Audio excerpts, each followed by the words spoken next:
On today's episode of Let's Talk FGO, the 8th anniversary happened in Japan. It was pretty big. Also, there was some NA stuff there, so we've got that news too.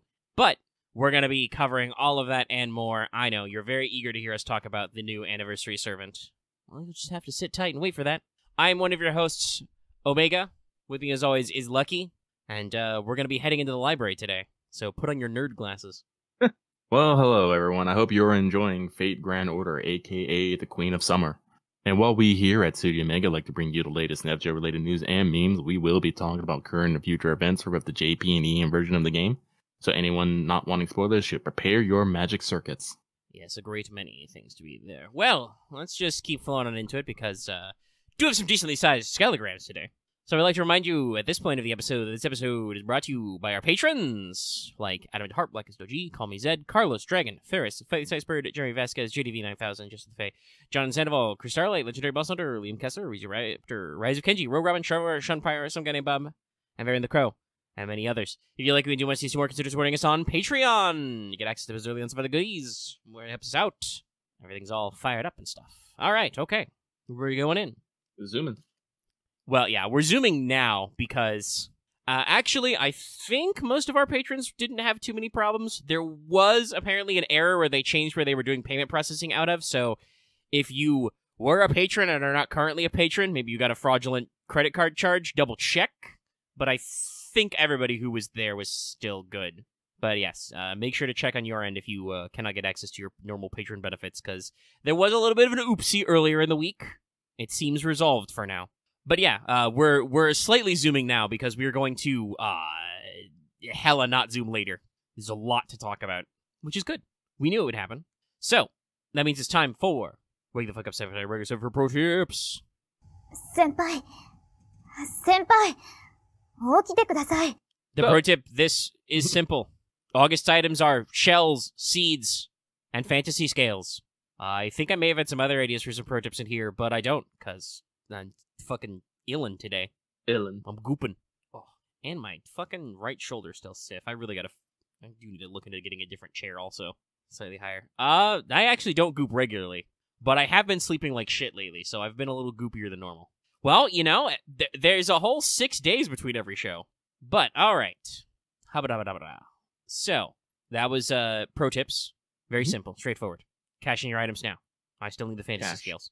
But that means we can move on to our regular BIPs records that show on our regular achievement topic. It's gonna be a weird one this week because it's just me. So I protected Husband Smiles and like 2 others, but like I can't remember because I've been getting bamboozled by this next thing, and this next thing is in not all the world's evil, but damn close.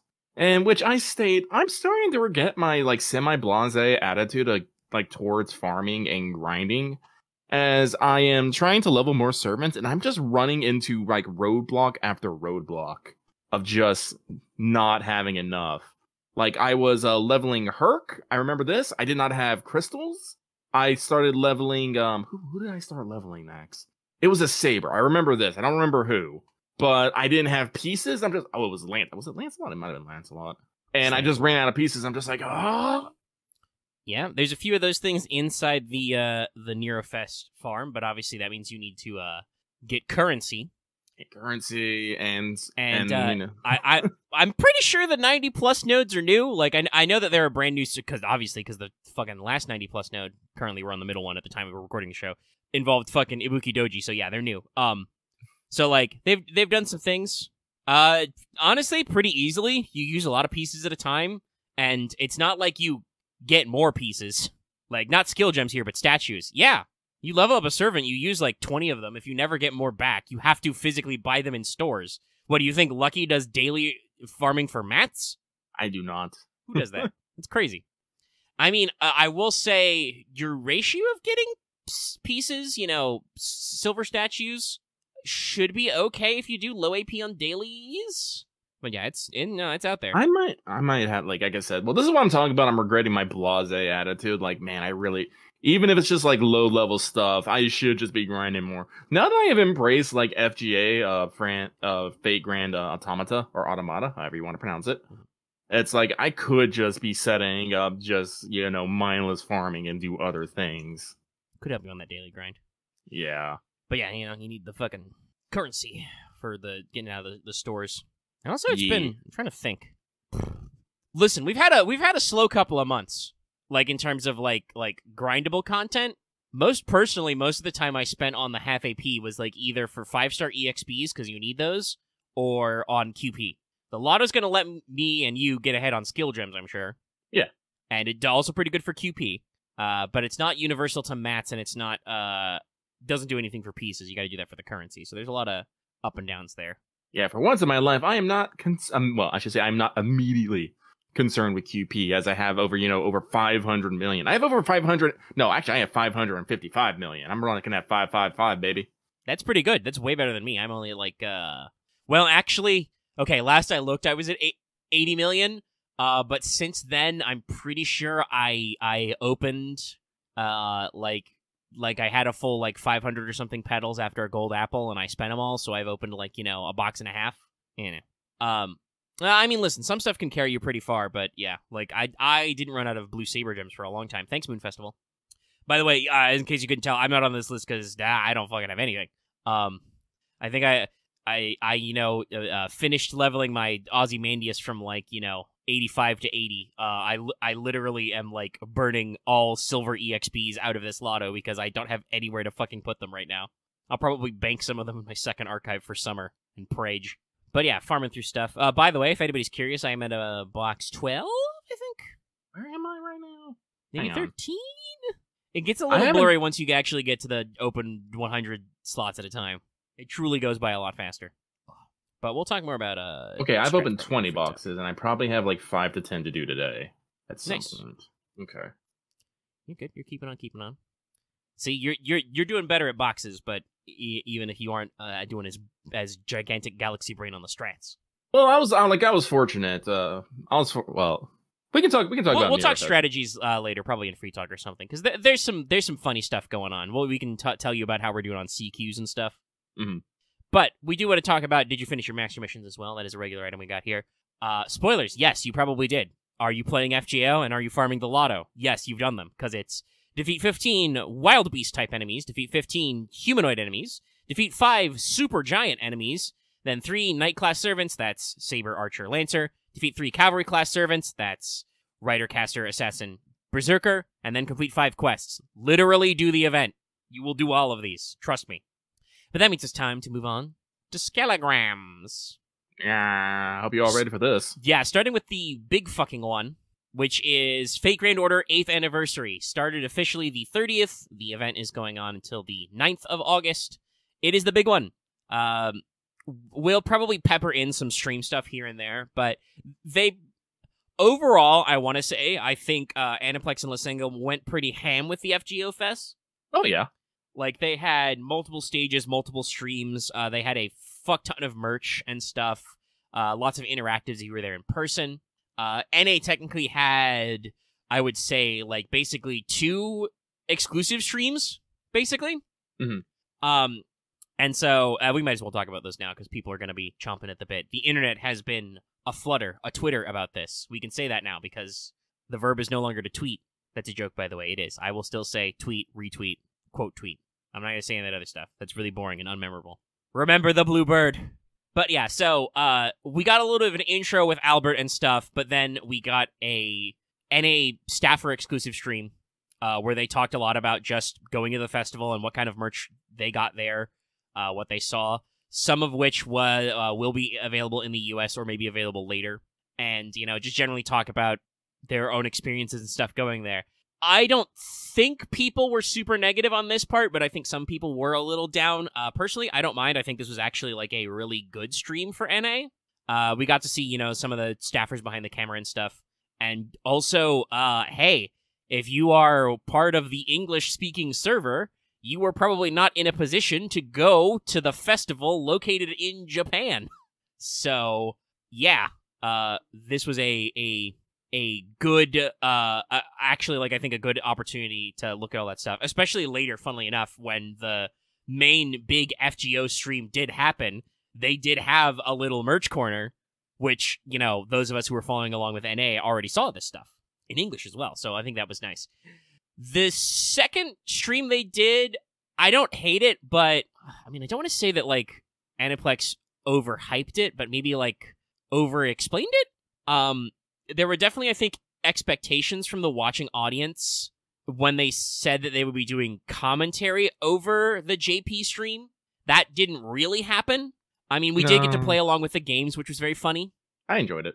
Fucking shout out, by the way, to Kenji Akabane, Kadox VA. He is a fucking FGO trivia pro. Him and Albert fucking killing it. But funnily enough, to completely blow all those people who were like, end of service, merge servers, end of service, merge servers. It still seems like Aniplex and Lasengel are playing spoilers pretty close to the vest. They literally would not speak the name of Ruler Moriarty out loud. Because that could be considered a spoiler. As you say, for our own personal spoiler policy, anytime the servant has a public banner, we don't call that a spoiler because that's really hard to fucking hide on the internet. But yeah. Yeah. So, like, they, on the one hand, they cut out the NA stream before we got to the actual game news for JP. Like, all of their big news. They talked over some of the campaigns, but, like, the new servant trailers and stuff they didn't talk over. Which was, you know, nice of them to kind of get out of the way. On the other hand, it is kind of sad for them to just be, like, vamping until it's properly game time. So if they do keep going forward with this for some big streams, I hope that they line up the timing a little bit better. Yeah. I mean, like... Yeah, like, good. Like, overall, like, I think I enjoyed it. I think it was good, because, like I said, they did have, like, they did have, like, NA news and stuff. And I think probably, like, you haven't mentioned this, but what I do like is that they played the JP trailer, the commemoration, this is the new CM. trailer. I haven't talked about that yet, but we absolutely should, because it's fucking amazing. It is. And then when we cut back to that, Albert was like, all right, we have the English version for you here right now. And we're like, oh! I swear to God, if Albert had said, let's watch it one more time, I would have been in tears. Like, they hit me with the one, and then they were like, and now in English. And I was like, very, like, literally almost crying, which is saying a lot for me, you know? Like, they managed to get me on the verge of tears with just 2-3 minute clips. But yeah, no, like, so they did definitely do some of the extra effort, which was nice. And like you said, we'll talk more about exactly what they're planning later, but we had a pretty robust roadmap for this whole fucking month. Like, it was basically like an NA, you know, announcement stream, but it was at FGO Fest because, you know, they're doing a giant festival convention thing. So that was nice of them to do. And, like, I know some people seem like they were upset by some of the stuff there, but in general, I thought it was good, right? It's just the overlap with the big JP stream was a little awkward. They did have a pinned link, as somebody said in the live stream chat, so you could, you know, multitask and stuff. I was a multitasker. I have 2 monitors. NA was on one string. JP was on another. Yeah, I did the same thing. And then I had it, like, half windowed so I could also have our Discord pulled up because we were also all over the fucking place. We were. But I am actually very glad that we have 2 chats now. Yeah, it was good. We had to, like, divert people a couple of times, but I think it helped keep us sane because, like, at some points we were literally getting, like, on one stage, Kano Yoshiki is announcing 10 great campaigns, and on the other stage, Albert is like, by the way, back to school campaign. Like, you know, they're literally double information. I hope they can tighten that up, but I feel like they're probably gonna keep this angle, you know, for future, and like, we're very explicitly acknowledging that the NA server is also run by Lasengel and Aniplex, and, like, is part of this family, right? Yeah. And we even maybe have some exclusive content coming down the line. We'll talk more about, like I said, what Albert all announced later.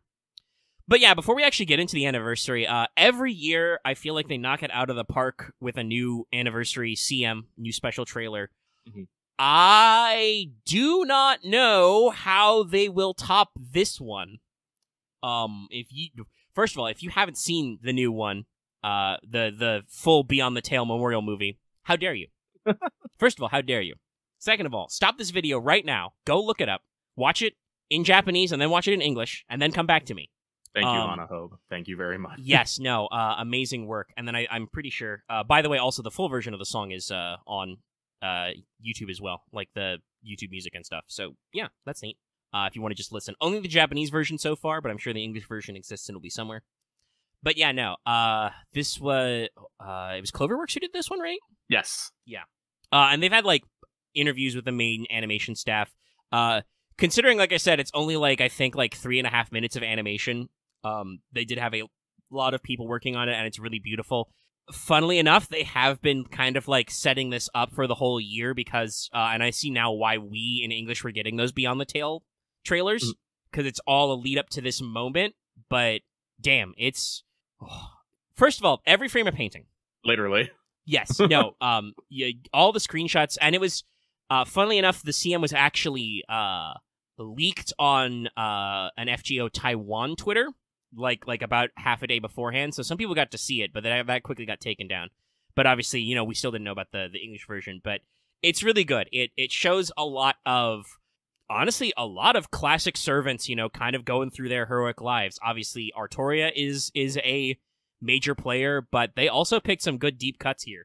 You've got, Iskander, Karna, Arjuna. The assassin was Gramps. All of the assassin segments are fucking crazy. Yes, there's a sequence where the Hashashin Order is being attacked by the Mongols, and Gramps is sitting around a bunch of other of them, including one of whom has an incredibly large spoon. But he doesn't actually have a spoon. It's just that his stick goes into the hood of another one, and it looks like a spoon. Yeah, it's a warping effect with the quick shot, but it looks like he's got a big spoon. Yeah, there is a 4 horseman shot. There's a lot of shots, but all the Gramps stuff is really good, because there's that shot of him surrounded by all of them. There's fucking him power walking down those stairs. Hey, chat, did you know Gramps has little claw feet shoes on? I didn't. There's a shot of him later just holding a guy's fucking helmet. But yeah, Merlin was the caster, and funnily enough, for Berserker, fucking Fran. Very beautiful shots here. But they... I think that was, I don't know if that was technically Gramps, I think that was him summoning his Angel of Death in that one shot. But yeah, there's, going through kind of the life and death of all of these people, the kind of a lot of shots of the great sadness everybody has in their final moments, all of which are very beautiful, including Fran, Frankenstein's monster on the ice with the dead Victor Frankenstein, in case you forgot how that book ended. Because remember, the actual Mary Shelley's Frankenstein is a doubly nested narrative. Mm-hmm. It's a guy on a boat telling his sister about a story a guy he found on the ice told him, so it's double told. Very, very funny. The crew, the squad goals, mourning the dead Iskander, stuff like that. Some beautiful shots of them doing their hero business. They actually animated very briefly a clash between Karna and Arjuna, which is fucking... Oh, it's so good, because Karna does the Vasavi Shakti power-up, and you can just see guys in the background being fucking disintegrated. But then, Arjuna opens up, and there's, nested explosions. But yeah, so there's a lot of, them doing the hero thing, and then obviously they're kind of, they become dead. There's a lot of, mourning as they kind of watch time go by in the nebulous space that I guess is the Throne of Heroes. There's a shot of Artoria, actually at Camlan Hill with the Rongominiad fighting Mordred. Also, I like all the Merlin shots because obviously, canonically, Merlin is not dead. He's just stuck in Avalon chilling, watching stuff happen, some of which is bad stuff. Yeah, he has some expressions. Yeah. Because, as the song's, crescendoing, there's this moment of, there's a lot of, chaos, death, praying for salvation, lots of shots of human wars and destruction. Big bombs are used. The 4 horsemen are shown. By the way, that was canonically said in some of the animation notes. That is, I believe, death, war, conquest, and famine. Pestilence is not included in this lineup because that's a alternate interpretation. It's very interesting. Also, the fucking 4 horsemen shot is fucking sick. I clipped it out later. Yeah.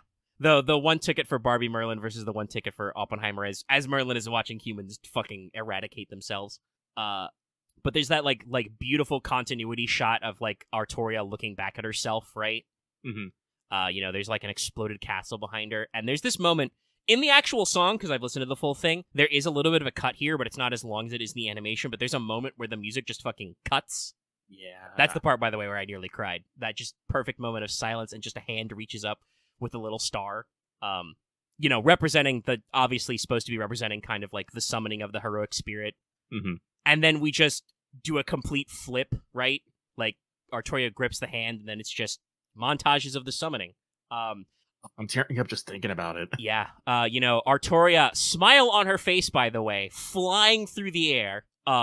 There's this shot of some very actually classical knights fucking holding up Excalibur. You dropped this, my king style. Love those guys.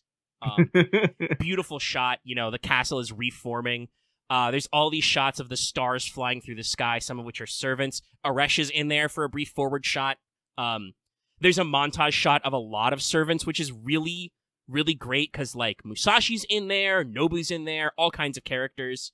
There's a shot of them flying summoning, which once again, Gramps is just fucking Superman flying, There's beautiful shots of the chaos and explosions rewinding, and it's just, it's great. And it ends with, the perfect moment of Mash, who's been reading these books all along, closes her book, walks the halls of Chaldea, sees the master.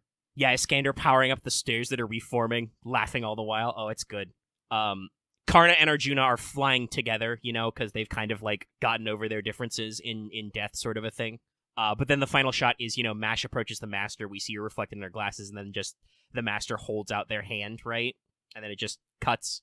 And in my ideal version of the edit, that cut, because there's a sound there, that cut turns into the opening of You're on the title screen of Fate Grand Order. But it's real good. It's really good.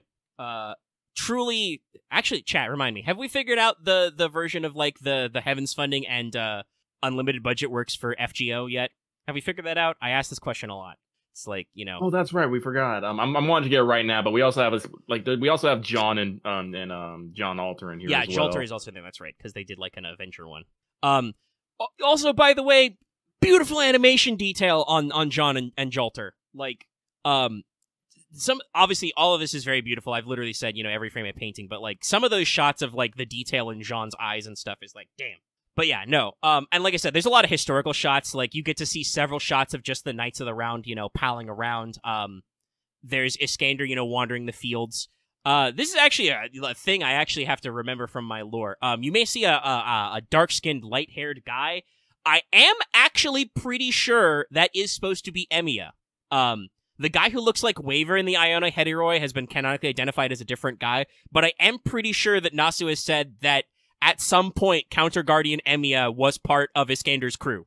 He got reverse summoned back in time. I think that's a thing that happened. Double check me on that comments. Pretty sick. But also, yeah, and like I said, even the intro shots when things are sad are there's the shot of a boat going towards a spooky island of Avalon. It's supposed to be King Arthur's dead. There's a lot of great stuff. And there's, people, praying out at, statues, which, by the way, that statue of Artoria, I believe, is modeled after an actual statue that is installed on Tintagel Island of King Arthur. There's an art installation there. There's, people, sitting, praying. There's, people with coins of, Iskander's face, It's, it's just such a beautiful love letter to not just what FGO is, but what this entire franchise is, right? Obviously, at times, we can talk about how much Fate is about, the cool factor, or there are times when it feels, very depressing and grim and a little bit gory, because I think Nasu does like those kinds of stories. But ultimately, this is a series of stories about human perseverance. The whole difference between a Tsukihime world and a Fate world is that in the world of Fate, the concept of human order is so strong that heroes appear to protect us from existential threats, which is what this, memorial movie is all about. And it's rad. It's rad, chat. Oh, yep, somebody found a picture, yeah. This is a real-ass statue on Tintagel Island just off Cornwall. But no, there's just so many good things. You can just frame by frame it, and it's fucking great.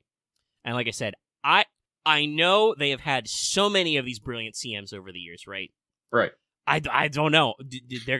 Next year, they're gonna have to try pretty hard to impress me. But yeah, damn. I'm glad they put the entire fucking staff in this. Yeah, it has a whole credit sequence after, which I also appreciate. Because all those people deserve it. But yeah, no, it's good. It's good stuff. I'm gonna go watch it 4 times after this. I just watched it right now. Yeah. Omega was talking. I'm all like, he'll be talking for a few. Well, yeah, I was just doing it through memory. Just because I could pull it up and mute it, but I would have to keep it muted because otherwise I would be recording the audio, and that would be bad for us. But yeah, so the news, the full news, it's the big one. Kanoyoshi showed up. By the way, great great selection of people for the actual panel. It was hosted by Mafia. You had Nobunaga there dressed as Ritsuka Fujimaru from Fujimaru Doesn't Understand. Mm-hmm. Aoyuki was there. Ayo Kawasumi was there. Ryuji was there. Ruler Moriarty's voice actor was there, which is, I don't have a read on that guy yet. But Joji Nakata was there. Gramps himself, balling out.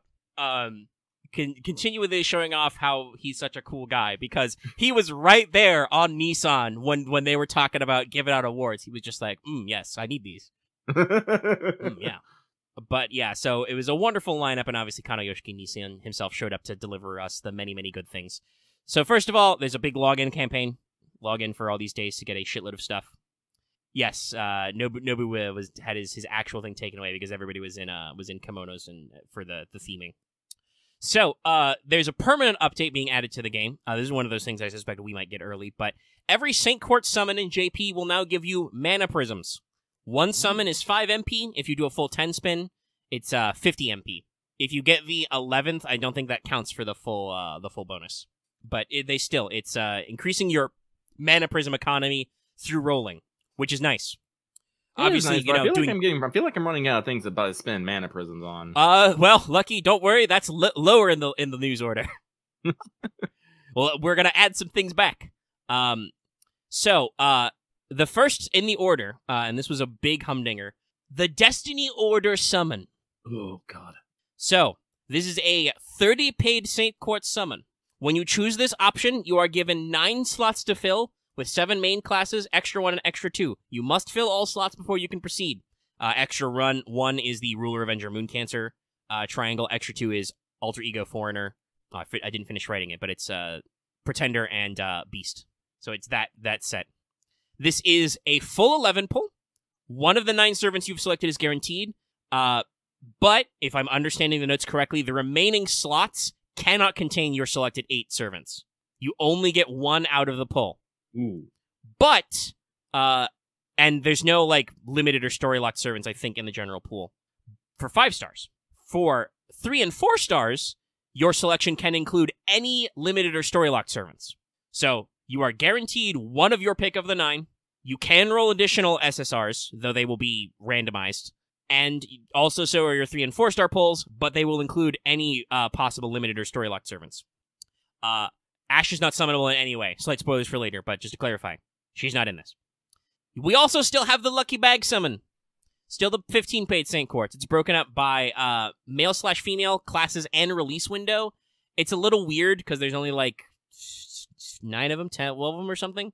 Genderless servants do appear on both sides though. So you will see Kagekiyo on available in 2 separate ones, Doman on 2 separate ones as well. But it's just a limited, I think it's since the 5th anniversary. It's only the past 3-ish years or so. But it's still class divided. In your class selection and year selection, you can get any of the 4-star or 3-star limiteds that are out there. They are also available to be summoned in the pool. I don't remember if they're guaranteed or not. But it is important to note that in the Lucky Bag version, Mother Draco does not appear. She is only available in the Destiny Order summon.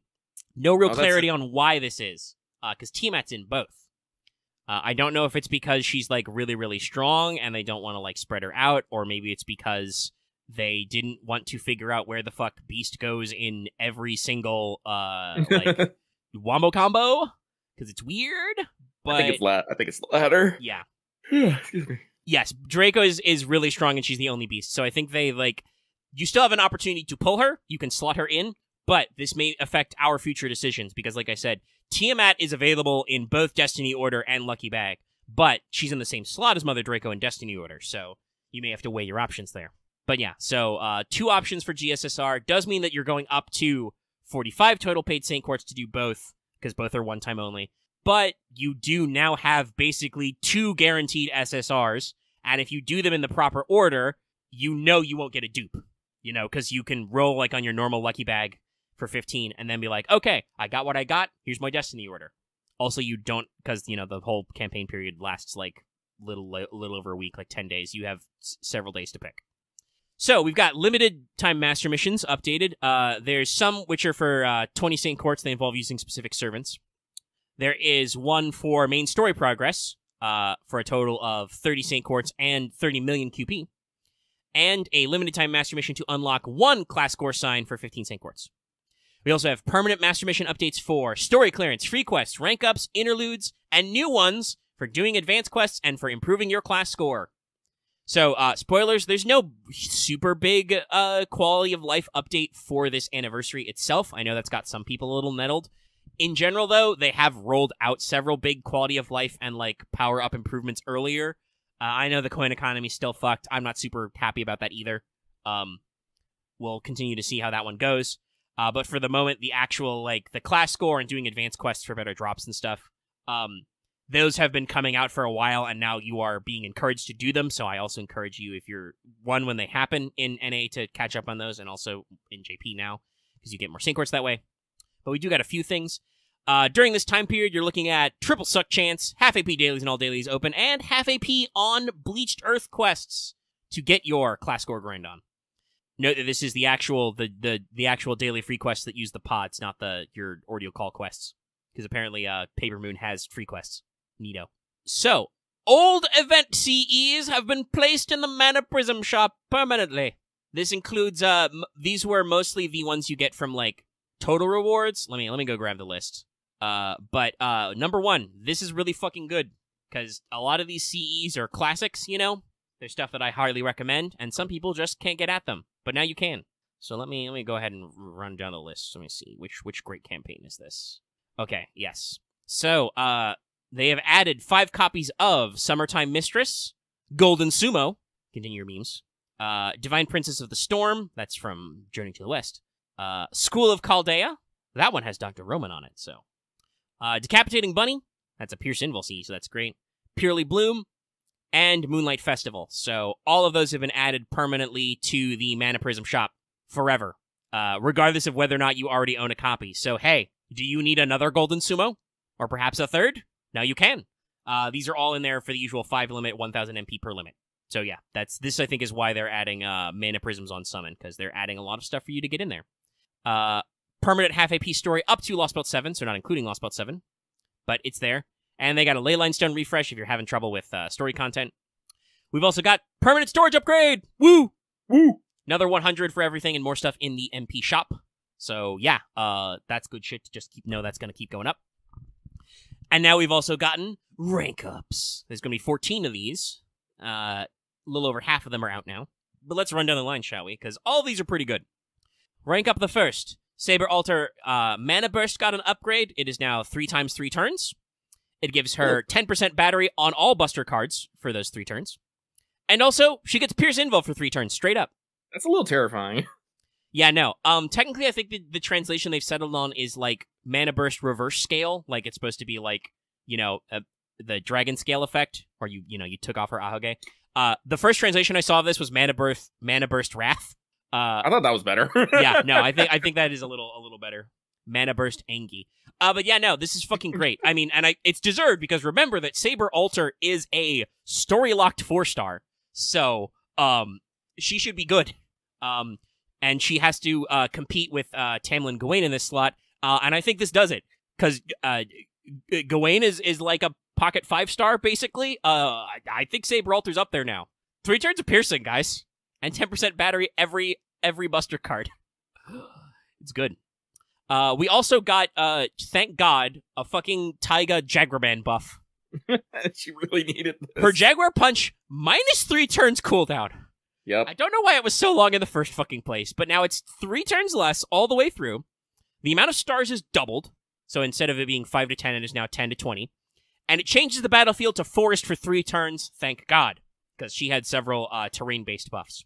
So yeah, just them realizing that, you know, Jaguarman is an awful 3-star story lock, you know, compared to other Lancer slots, and they're just like, fuck it, the cooldown is too high, we'll fix it.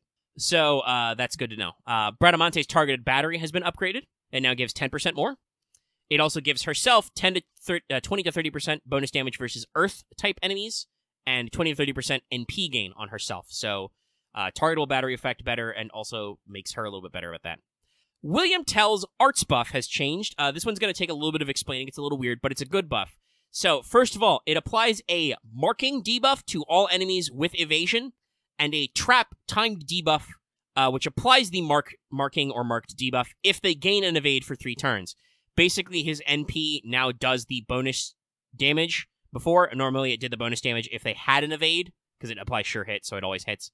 But now if they are marked, it also does the bonus damage.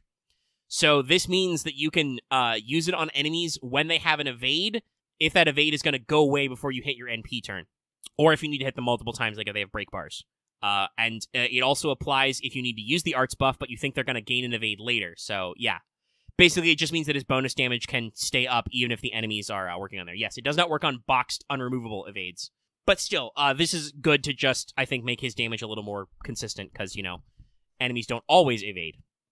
Also, speaking of continuing the Buster domination, Mama Raiko's Mana Burst, which was also her evade, the Mana Burst effect now lasts 3 turns, and is also now a 20 to 30% battery. This is good, because it's still a 1 turn of evade, so you can now dodge, but not waste your NP buff, and also it has a battery. And in another case of really fucking complicated for some reason, Hans has another buff. He was the bronze caster. Human observation is now 20 to 50% crit up overall. And now it does some interesting things. If members of your team are good aligned, they shall receive 30 to 50% star generation up for 3 turns. If they are balanced, aka neutral, they shall receive 10 to 20% NP gain up. If they are evil, they shall gain 10 to 20% NP damage up.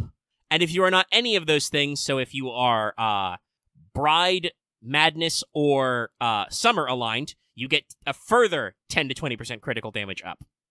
So that's probably going to affect a lot of weird team comps. I'm probably not going to fuck with it. I'm going to be real. No, I mean, listen, overall, it's still just a 50% crit up for the 3 turns. That's pretty cool. That other shit is just extra on top, I guess. I don't know. It's fucking weird. Karna's 3rd skill, which was already his battery, is just fucking better. More battery, now it's 30% overall. More star gen, more crit damage, and also now it generates 20 to 40 stars. It's a 30% battery and a 40 star nuke. And he still gets crit up. 100% crit up at maximum level. It's fucking bananas. Banana bread. I can't believe they've done this. But yeah, no, Karna is maximum good boy.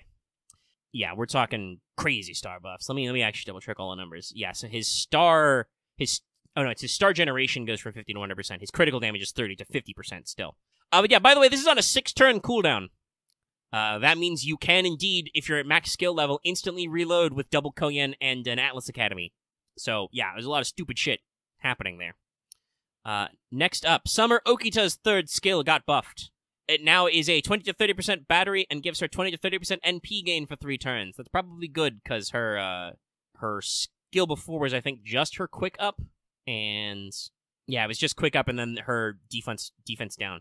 I mean, it was 50% quick up for 3 turns, which is cool, but yeah, this means you're more guaranteed to actually fire your NP. And then our latest so far, Anastasia's battery. She was the SSR caster. It was not a Merlin buff. I joked about it earlier, but I didn't think it was actually going to happen. Yeah, I mean, like I said, I still thought it might happen because everybody was asking for it, but I thought that something else would be more interesting, and arguably this is more interesting. So Anastasia's battery is -1 turn cooldown, so it goes faster. So it is down to from a 7-turn minimum to a 6-turn minimum at its highest level. The stun chance is now AoE, so you have a 60% chance to stun all enemies. And it now gives all enemies a 20 to 30% arts resistance down for 3 turns. So that's pretty good. I don't think that Stacy really needed that much help in, doing Castoria loops, but hey, this is probably good. AoE stun, arts res down, good. Good for break bars. And then, when Loth hears this, he will cheer about it. Summer Kyo's 1st skill has been buffed after 10,000 years. Previously, all this skill did was it was just a crit chance down for 3 turns. Now, it inflicts 500 to 1,000 burn damage for 5 turns on all enemies. It is a 20% battery, and it gives her a 3-turn on a normal attack buff to inflict 50% spreading fire for 5 turns. So burn does 50% extra damage for 5 turns. This is good. Also, by the way, it's a 5-turn cooldown, so, your enemies will never not be burned. Toasty. Yeah, that really helps out burn comps. That probably means that there are some fucking crazy Yang Summer Kyo Wombo combos out there. I think Consort Yang is still the premier burn dealer, but it's good. It's good stuff. As of the time we are recording, we still have one SSR Foreigner. I strongly suspect it will be Abigail, but we'll see. An R Rider, any idea who a Silver Rider could be? An SSR Archer, and another 4-star Saber left. So, yeah. I will take your guesses in the comments now. It could be Summer Abby, because generally she is considered, or was considered at least before Oberon, a underperforming unit. I mean, I kind of hope it's Medusa Rider, especially after regular Medusa came out, because she just has basic bitch like monstrous strength. But there's a few it could be. I would appreciate it being a regular Medusa buff after we'll talk about some of them, but there have been a great many interviews in like Famitsu and Type Moon Ace and stuff coming out after the festival. My favorite was not phrased as a question, phrased as a demand. Please release Swimsuit Medusa. Nasu's recorded response is, huh? Laugh. And Takeuchi is like, we'll think about it. Obviously, like I said, because they were also asked about Saber Medusa. That apparently was something they've always wanted to do, a 5-star Medusa, apparently. It's just that they struggled finding an art design that worked. So we ended up with, eventually, the version we've got. So, yeah. But yeah, no, there's a lot of stuff. SR Saber is probably our biggest question mark. I'm like, who could that be? Are there any underperforming 4-star Sabers? Let's see. I think Siegfried's pretty good. Like, I think he's in a good spot. Sitting Man? Could be Sitting. Dion, Dion's probably a good guess. That's right. Dion, I think, is a little bit of a weird niche. Probably needs some help. But yeah, like, I think all the Knights of the Round are good. Rama has a niche. Siegfried has a niche. It is probably Dion. Watch it be Suzuka, though, because she's going to get a summer. Okay, my bone... No, excuse me, not my... Well, yes, my bone hell continues, but now my bell hell. Which sort of bell? Small bell. There's I mean, I don't know if it'll be enough, but there are a fuck ton of them in the store. Shout out, by the way, to this Neurofest store. They have, like, 60 of certain maths, usually the ones that are newer. It's obviously never enough, but it helps.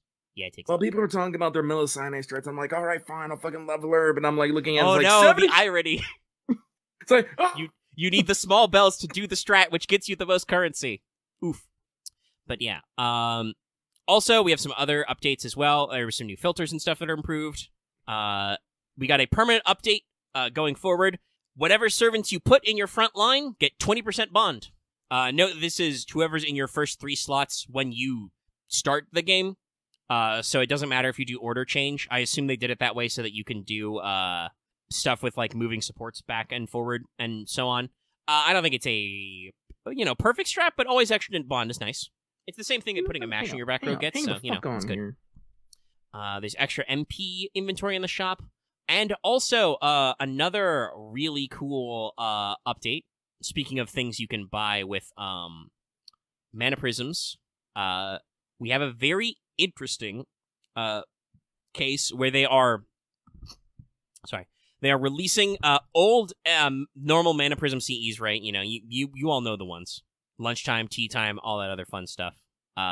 So the Rare Prism shop normally allows you to pick these back up, right? They've rolled them out slowly. Imagine if you didn't need to spend Rare Prisms on those. That's right. Permanent Rare Prism Exchange update. Returning those CEs to the MP inventory will be free if you have cleared certain story milestones. If you have already spent Rare Prisms to re-unlock these, you will get your Rare Prisms back. I would like my Rare Prisms back, by the way. Oh, well, you'll get them. Honestly, we might even get these early. What are we at? Are we past free seeding? I think we are. So here's how it goes. I'll run down the list for you, chat, and for Lucky. If you have cleared Fuyuki, returning Chaldea lunchtime to the Mana Prism exchange is free. So everybody gets lunchtime. That's good. To get Mona Lisa back, the original Mona Lisa CE, clear Orleans. To get Personal Lesson, clear Septum. To get Personal Training, clear Okeanos. To get Detective Foams, clear London. That's very cute. Tea Time is unlocked if you clear E Pluribus Unum. Take Romance is cleared for Camelot. Dinner Time is cleared for Babylonia. Idolmaker is Solomon. Be Graceful is the Act 2 prologue. as is Bellelisa and Gran Cavallo. That's cute, because those feature Gordolf and Small Da Vinci. Beyond the Rain Cloud, is unlocked if you clear Gotterdamerung, which features, our favorite eye patches. So, yeah, Ophelia's on that one, so that makes sense. And then Personal Coaching and Free Seating, which feature Nemo and Sion, are Clear Sin, Clear Lost Belt 3. So, yeah, that's cool. That's real neato. This combined with the old event CE stuff is really trying to make stuff accessible. And I know that in an interview, Kano-san talked about, the Evocation Festival and trying to make old welfares re-accessible because, like, a lot of people have, like, missed their chance for them. And does talk about how they wanted to do less reruns because in general, they believe that players want new content longer than they want reruns of old content. And I generally think that is true. We've talked at length about how, like, Lucky and I just fucking check the fuck out during reruns.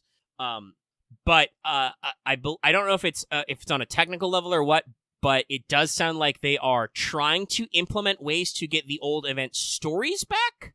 The problem is just how. Because obviously they've done like Rare Prism Exchange for it. They've done the main interlude unlock. It sounds like generally it seems like just adapting every single previous event that has a welfare tied to it in the main interlude is not feasible. I don't know if it's because of like a text thing or because they'd have to work about grinding. Like, what the fuck do you do for raid events, right? Right. Like, do you just cancel the raid part and have them skip straight to the next story bit? And a lot of weird stuff like that. So this is something they are actively working on. They have not found their ideal solution yet. But I think seeing the event CEs and the old Mana Prism CEs is good. I do hope that means with all the fuck that we're refunding all our Rare Prisms, we do some more Reprism shit. Yeah, I could also see, like, collection reruns as well. But it does seem like Evocation Festival going forward will be our major support factor. Also, your anniversary servant this year is SSR Caster, Ash the Savior. Huzzah! We are all fucking bamboozled. This is a great bamboozling, by the way. I love this bamboozle.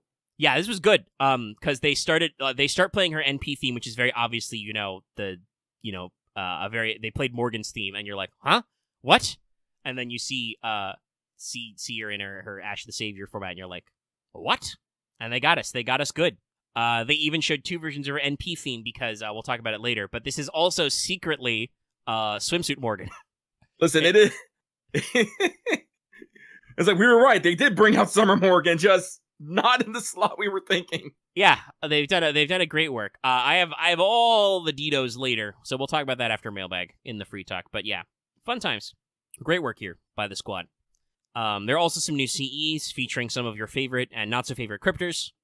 We do also have a couple of permanent new craft essences which are being added. The 5-star Sheep of Orleans, which I think replaces the Holy Maiden CE one, and the 4-star 8-forged Bloodline, which replaces the old Millennium Tree because it's got Darnik on it. Darnik. So yeah, some cool stuff. There's also Summon Banner 2 with a fuck ton of servants. Let me run down the list. Let's see. We've got raid-ups for Space Ishtar, Tyranno Kagekyo, Constantine, the Trung Sisters, Summer Tamamo. Also, by the way, paired with Summer Say. Sorry, I blanked for a second, but it's Super Bunyan and Van Gogh.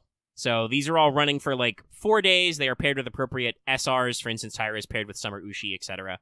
So yeah, if you get lucky on your Ash, or you're not rolling for her for some reason, there's a lot of other raid-ups you can try. Yes, Architect said it best. We got our Stealth Anniversary Servant last summer, so now we got our Stealth Summer for Anniversary. Yeah. And that is the news from the 8th Anniversary specifically. So we're going to pivot back to NA. First of all, happening right now, we have Melty Blood Type Lumina EVO 2023 campaign, because Melty Blood Type Lumina is going to be at EVO, happening now-ish. The campaign started the 3rd, goes until the 10th. Melty Blood's going EVO, log in for 3 days total during this time period for some CEs. Other CE quests are added to the RP shop if you haven't done them already. Both of Mass's swimsuits are added to dressmaking. If you don't have those, there's a Dante's rank up, which I believe is early, and there is a Vanilla Artoria and Ushi, regular 3-star Ushi banner. Also, at FGO Fez, during the NA stream, Albert gave us basically a roadmap for all of August. So we're going to have Back to School. The Back to School campaign's coming back. That'll include login bonuses and stuff, and also include a banner and rank ups for Ilya and Miyu and stuff. Basically, this is replacing.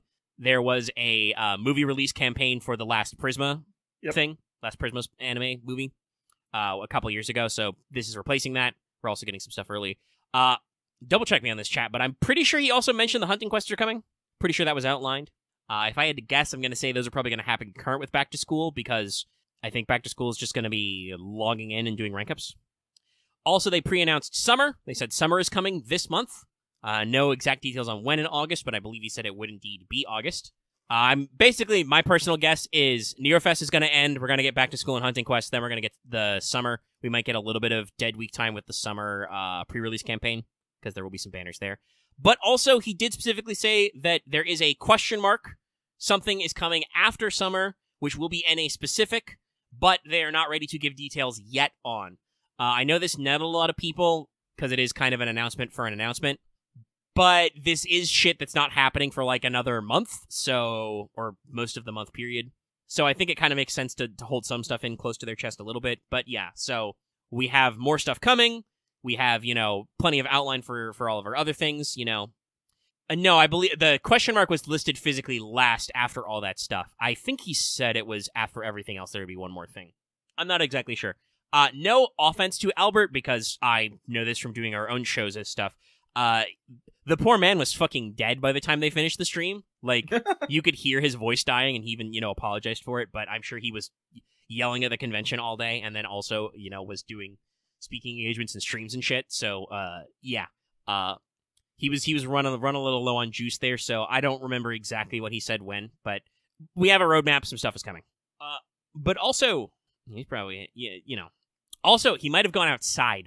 I think every single guest said that it was like a bajillion degrees in Japan locally where they were. Was FGO Fez in Tokyo? I believe so. Yeah, it was fucking hot outside. Everybody was dying, so yeah, I don't know. It was bad.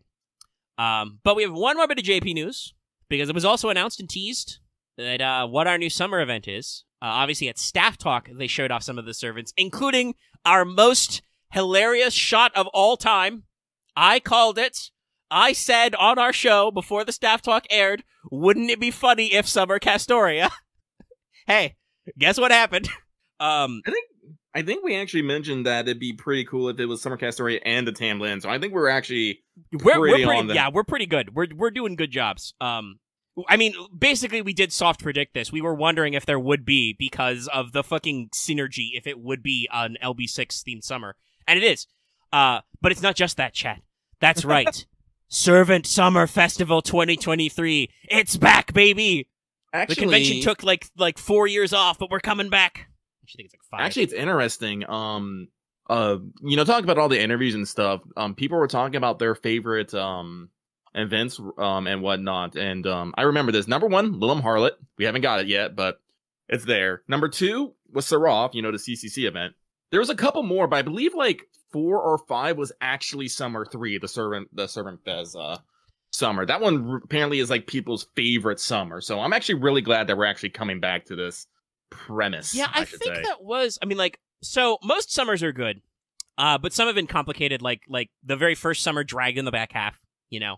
Kind of overstayed its welcome a little bit. The race was really good, but it was weird. Servafez had the problems with like the day-night cycle and the 3-point ladders. I do hope they clean that up for a new version. Maybe give us like 1-point ladder, or if it is 3, make it smaller. But like story-wise, writing-wise, was fucking phenomenal with like the Dojin jokes and everything. Yeah. The existential crisis you have in the last loop where you have to fight things like the concept of deadlines. And other great shit like that. And obviously, I think had some of the best used and best introduced cast of new summer characters, right? Like, oh yeah, Summer Jean and Summer Jolter worked really well. Summer Maeve, obviously a big level up there, and so on and so forth. Yeah, somebody pulled it up. So, favorite events, you've got Lilum Harlot at the top, Seraph number 2, Gouda number 6. Does anybody remember which Gouda that is? At number 3. Summer 3 at 4, and Summer 5, which that's our upcoming one, right? That would be called a summer adventure. Is it? No. That's isn't that the? Well, because remember, the game released in summer, so we didn't have Well, a yeah, summer no, event no, the no. first year. Yeah, no, I'm trying to remember because we had after 3 was Las Vegas, and then it was summer camp, and then Okay, it was... so summer camp is 5? Okay, that's good. I do like That's that good. one. Vegas was also pretty good, but I can see why maybe it wasn't as popular because that one was a little more chaotic with like going everywhere, the literal QP gambling. But yeah, Boys Collection 2023, that was basically the secret Guda Guda they did, and then Guda Guda 2020 last year, Guda Guda 2022 last year, Guda Guda 2020. Interesting to see Sea Monster Crisis so high, but I guess that did have Morgan in it. So, and then oddly enough, Ian Sea Breeze. What is Sea Monster Crisis? I don't even remember this one. That was the two Trung sisters one, the two sisters. Oh. Okay. Yeah, it had Melt in it, and like Morgan had a cameo, I think, in it. I don't think that one was super well regarded, but I guess it was. I'm gonna be real. I didn't remember it until you said Trunk Sisters. Yeah, it is kind of like, because we don't have context for the story, it is kind of a median thing. But yeah, okay. But yeah, so summer 5 would be summer camp, which is good. That one's also very well written. But yeah, out of all the summer 3 is the highest rated one. So makes sense. But yeah, we're doing a sequel. It is confirmed. Nasu is writing it. No duh, because it's got all the LB6 crew in it. I'm a little concerned, but also it looks like Ash/Morgan is smiling, so I'm like, good times maybe, hopefully? Yeah, please? She's having fun. I am personally going to bet that she is going to at least at first be an adversary again. She's going to be hyper competitive. It literally says in the description for the Summer Morgan's version of her NP, it is an A++ rank Noble Phantasm out of jealousy for the King of Knights A++ rank Noble Phantasm.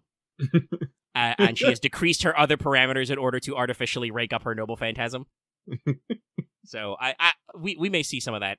What if they actually What if they actually bring in Buntoria's like casino and stuff? And we could see that. That would be very interesting. I feel like she's been. Because I was trying to figure out like, or is she talking about Squirtoria's? Because regular Morgan does have a line for Squirtoria. So I mean, I think technically it's for just regular Excalibur. Oh, is it? The fluff description of what Summer Morgan's NP is she uses the lake. Yes, that lake as a catalyst to create infinite copies of the Holy Sword. So it's basically she's using the water mirror to summon a shitload of Excaliburs. Also, I totally call it the fucking Noble Phantasm, by the way, guys. And the class. Yeah. Because I did say cast or water mirror. Yeah, cast. Let it be known. Though her Ash Noble Phantasm is much sadder. That's Memories of Lindinium. It summons a rain of all of the weapons used by all of the knights, past, present, and future, who should have been united in her perfect utopia. Parallels! Oh god, just the look on her face when she's using it, too. It's like, my heart! Yeah. But no. And also, we saw Summer Castoria's Noble Phantasm. It's the move! It's the thing! Literally, she says the line! It's great! It's great. It has the animation, so they know what they're doing. Though, I will say there have been a lot of people being like, hey, yo, why does she have all her toes? She got her toes back. Listen, she's a servant now. It's okay. She grew those toes back. She does also have a bird and an orca, which is nice. But yeah, so we confirmed at the staff talk, Summer Castoria. They showed her NP, so she is probably the SSR. And then, oddly enough, we were slightly bamboozled. They showed us Summer Chloe and Summer Suzuka. Summer Chloe, some people were like, where the fuck did this come from? I'm like, hey, we got Summer Ilya. It only makes sense for Big Sister to get her own run. Mm-hmm. I also I didn't predict it would be a sequel to Serva Fez, but I did wonder if it would be a more traditional summer vacation because, like, Summer Chloe has, like, you know, bags and umbrellas and stuff, you know? Also, I actually realized I realized something was up when I noticed that, you know, there was jet plane flying. It's like, we're going to a resort or something. Yeah, we're going back. And I think Summer Suzuka is just, they're finally making it up for us for Santa Suzuka. Yeah, because we have a skin, fucking baby. tanned as hell Suzuka. Thank you.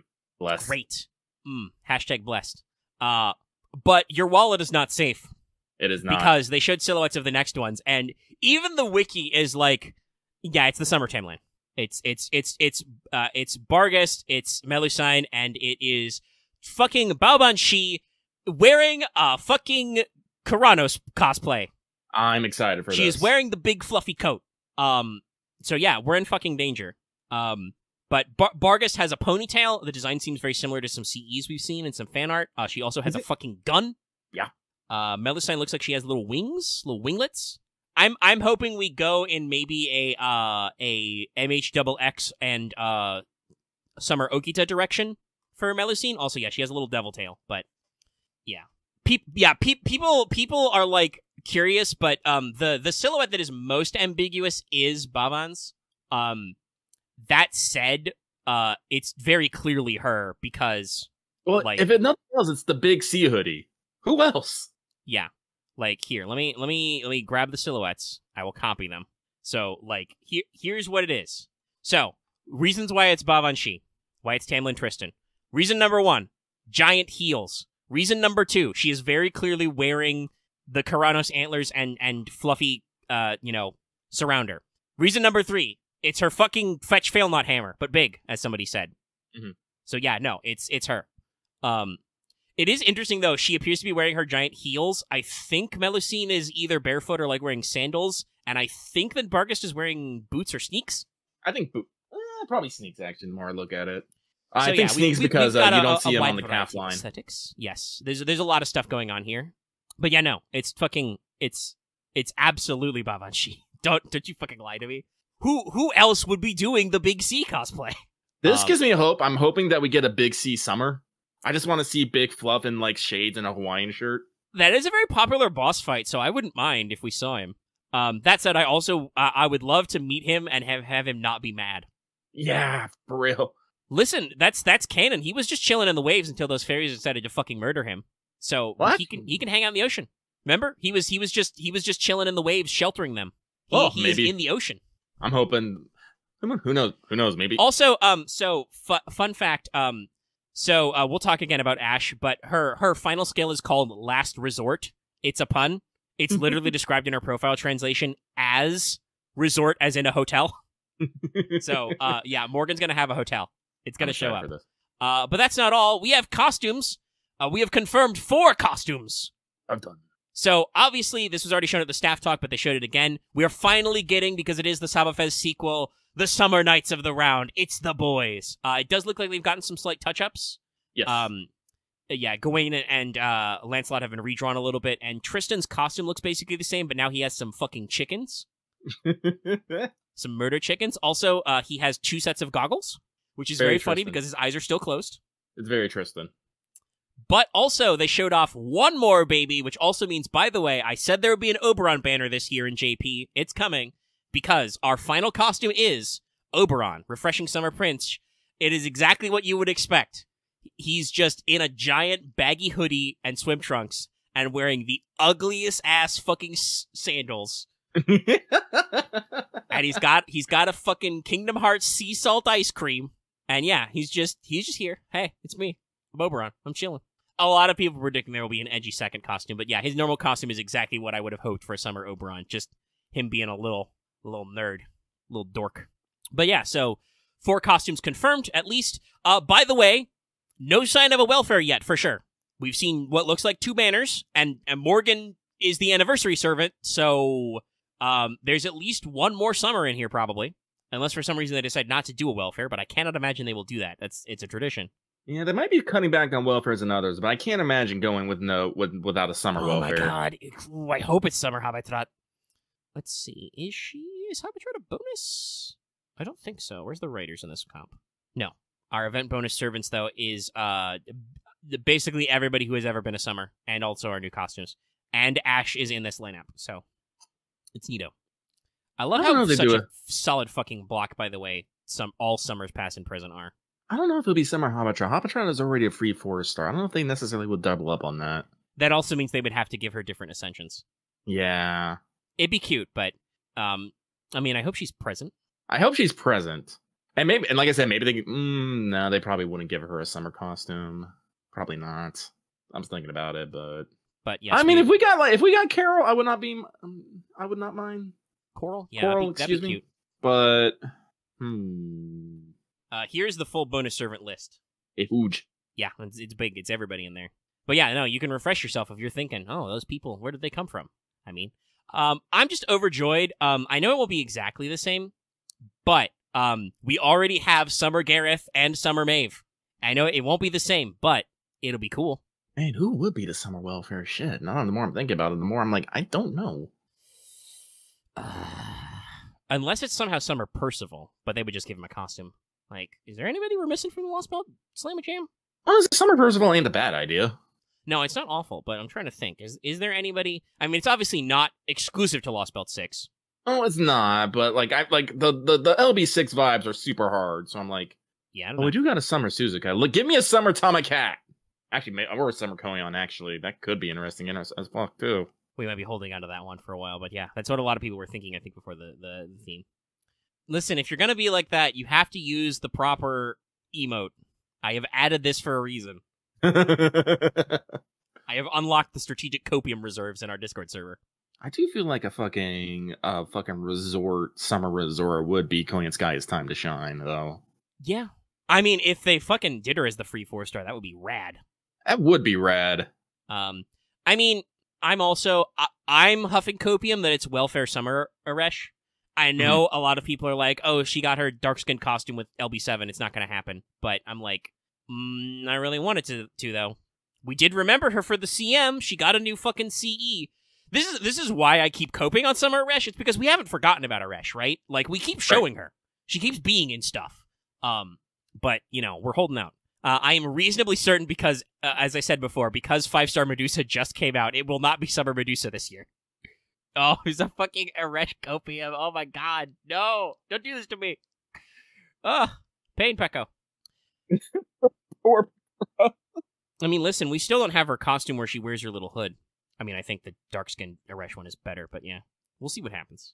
But yeah, we do have a live stream confirmed already. It's in about a week. It'll be on 8/10. So it does sound like they're going to move into summer basically right after the anniversary ends, which is nice. So we'll get a lot of our details and shit later. I'm excited. Next Thursday, early ass in the morning for us. Yeah, but, you know, we'll see some more videos. We'll probably get some stats. And then if they do a maintenance right after, we can, you know, hopefully next show, we can provide you with the deets right away. Excited. Overall, I think the anniversary is pretty good. I think the one, as usual, I mentioned earlier, the one big dark note, the black eye, didn't do anything with servant coins yet. Yeah. I don't think they're going to forget about coins as a system, right? But it does kind of sound like we're still working on some stuff. There was no other big, you know, quality of life, like no Mighty Chain type update. But like I said, they have been pushing hard on Advanced Quest, and they just added the class score. So I don't think we needed a new system yet. But seeing a little bit of maintenance on, like, even if it was just, like, giving us bond, you know, 16 through 20, just so you can get even more fucking coins and quartz, would have been nice. Remind me. Oh, yeah? That does remind me. I guess I should have put this in records from the dome, but with the anniversary not doing anything with coins, I did fire off, pick up my 6th Tamamo, and then immediately got her last Append skill up to 10, so she is now 10s across the board, so now I think I need 10 per, like 50 faux prints total, and I can complete this. Also, yes, we know the guest list for the stream. Number 1, Yui Ishikawa, who is Morgan's voice actress. Yeah, I'm excited. Baryl's voice actor will be there. He's okay. I like him. I mean, as an actor, he's okay. I don't like Beryl. Yeah. But Kenji Akabane is coming back. He's gonna return after his NA stream, so he's gonna be there as well, which is neato. Because he is Kadok, but also, you know, our good man Suna. But also, he's just a joy to have around. You know, he did great work on that NA stream. It was him and Gareth's VA on the NA stream, which is very interesting because Gareth's voice actress like doesn't play FGO and doesn't really engage as much in the Fate fandom. Mm-hmm. Like she doesn't follow the story and stuff. Though she knows enough to be a little bit of a Gil simp. I think she said she watched Fate Zero and stuff. But yeah, so yeah. But overall, I think the anniversary is pretty good. Like I said, quality of life wasn't perfect, but I think they've been pushing some other stuff. I know some people are a little like nettled about the anniversary servant choice and some of the way it was advertised. Like I know a lot of people were like, "Oh, why no Olga Mary if you know she was like the icon and there was a giant fucking statue of her there?" Follow-up interviews have come out. I think Nasu has basically said in not so many words that at least as she has appeared previously, they were not planning on making you Olga summonable. That's not a no, but I don't think it's the time yet. Nasu also said that no further beasts would plague us from proper And- human history, anyway. Yeah, I was about to say, it's like, there's qualifiers. Yeah. As usual, Nasu spreads out a lot of qualifiers. Like, I don't like to call him a liar, but He knows what he's sometimes the doing. mushroom speaks in riddles. You know what he's doing. Yeah, no. No new animation updates is a little bit of a shame, and no bronzes. Again, they've been doing other stuff, so it's sad. Also, by the way, Nasu is basically telegraphing there will be a seal at some point. He straight up said that, like, when discussing Archetype Earth, who was supposed to just be a cameo, like, literally was supposed to just show up, you know, to, like, rep Tsukihime and go home, right? Like, honestly, if Nasu hadn't decided on Archetype Earth as, like, kind of an out-of-nowhere cameo, I think that Lady Avalon would have been the anniversary servant. Oh, definitely. But they decided to go here. But he did basically say, it's not right if one heroine appears and the other doesn't. So I think we're gonna get an FGO seal. Whether that means that she will be like an anniversary servant, will we finally get the dreamed Tsukihime collab? That I can't be sure of. Nasu is a perfectionist, so he may want to wait until the Far Side is out to do that, which is still unknown. It could be Melty Blood related. That's true. We're getting a lot of Melty Blood action. I feel Melty Blood personally.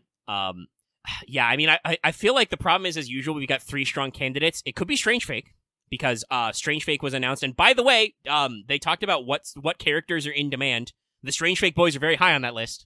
If somebody can fetch me that tweet, I think Richard is like 4. So like they're in demand. It could be Samurai Remnant, because that game is going to fucking come out soon and has a lot of new characters. By the way, we talked about it, but once again, I would like to remind everybody, we have canonical, another Tamamo 9 has appeared. They've actually done it.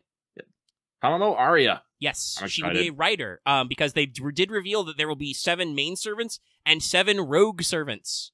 This includes Arjuna and Ku, I believe. So basically, the rogue servants, I think, are cameos. But yes, we have a small Tamamo. Aria is confirmed to be the yellow one, because remember, they're all supposed to be different color themed. We have a Nito Ku gets to show up, fucking all that other good shit.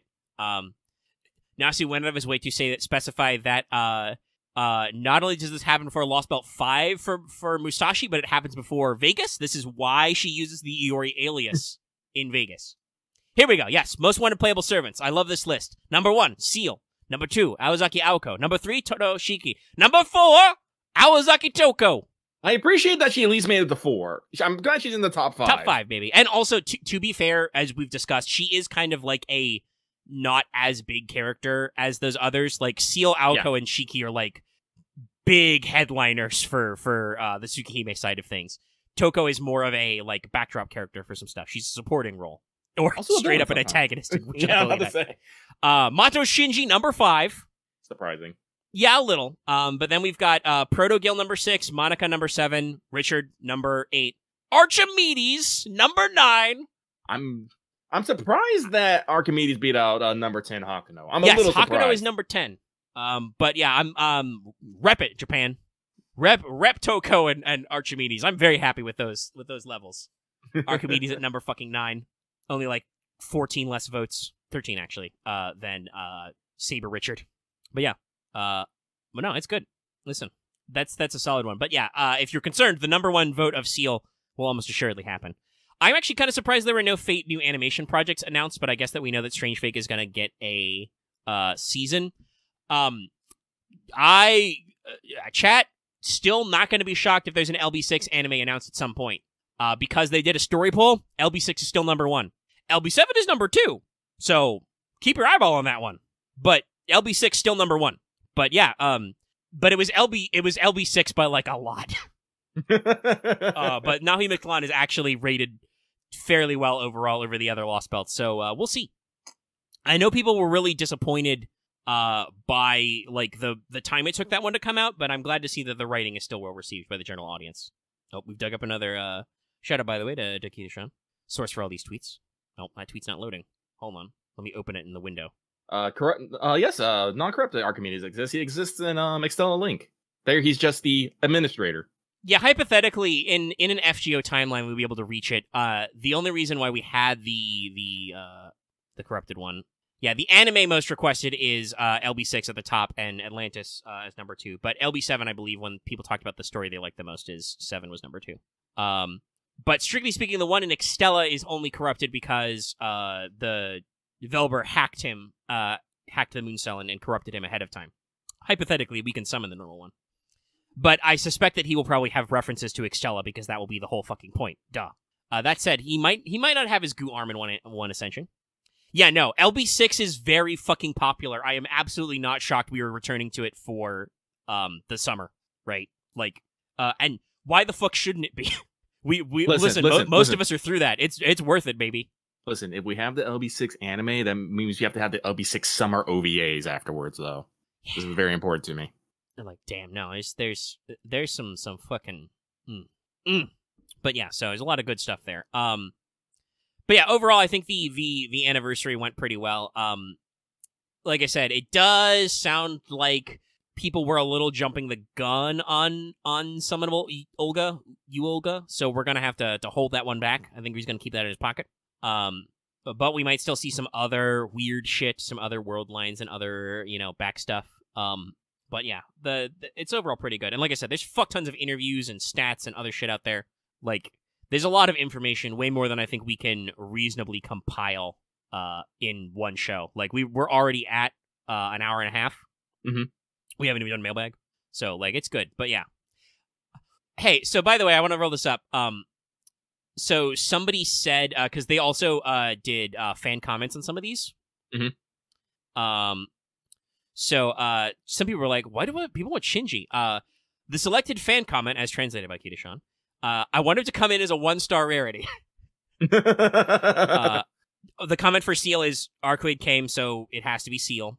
Aoko was, it doesn't matter, the timeline, I want all the Type Moon heroines to unite, so that's cool. Hakuno people want both male and female, and there's some other stuff going on, but yeah. Ooh, also, they were talking about using a collab to release, maybe Archetype Earth, but Nasu said there was a more interesting way. Yeah.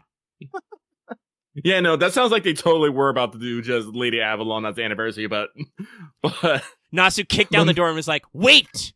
It would be funnier!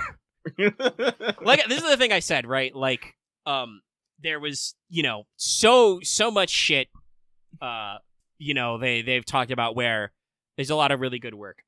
It is interesting, by the way, they also ran a poll on what people want. Majority, 52% of Japanese respondents said that they would like a part 3 of the story. Well, you never want a good thing to end. Yeah. A decent number of people wanted, some, like, 10% wanted straight up just end of service, just, that's it, the end of part 2 is the end, we hang it up. Others were looking for basically, like, FGO 2, reboot completely. So we'll see how it shakes out. But yeah, a lot of interesting stuff going on. Personally, I'm kind of in all three kind of camp. Like, I want our current story to end and us to move on to FGO 2, but not necessarily end our story, just, maybe redesign how this game is and what we're doing a little bit. Yeah, and we talked about this, a few places in, like, our general mobile game chat, but, like, there's a lot of the big gacha games are doing their ramp up to, like, a console release or a 3D release, right? Like, Girls Frontline 2 Excellium is, like, coming along well and looks good. I mean, it looks like it's fucking XCOM, but Girls Frontline, which is good. I will probably play that. Arknights is apparently working on something that they've been a little close to the vest.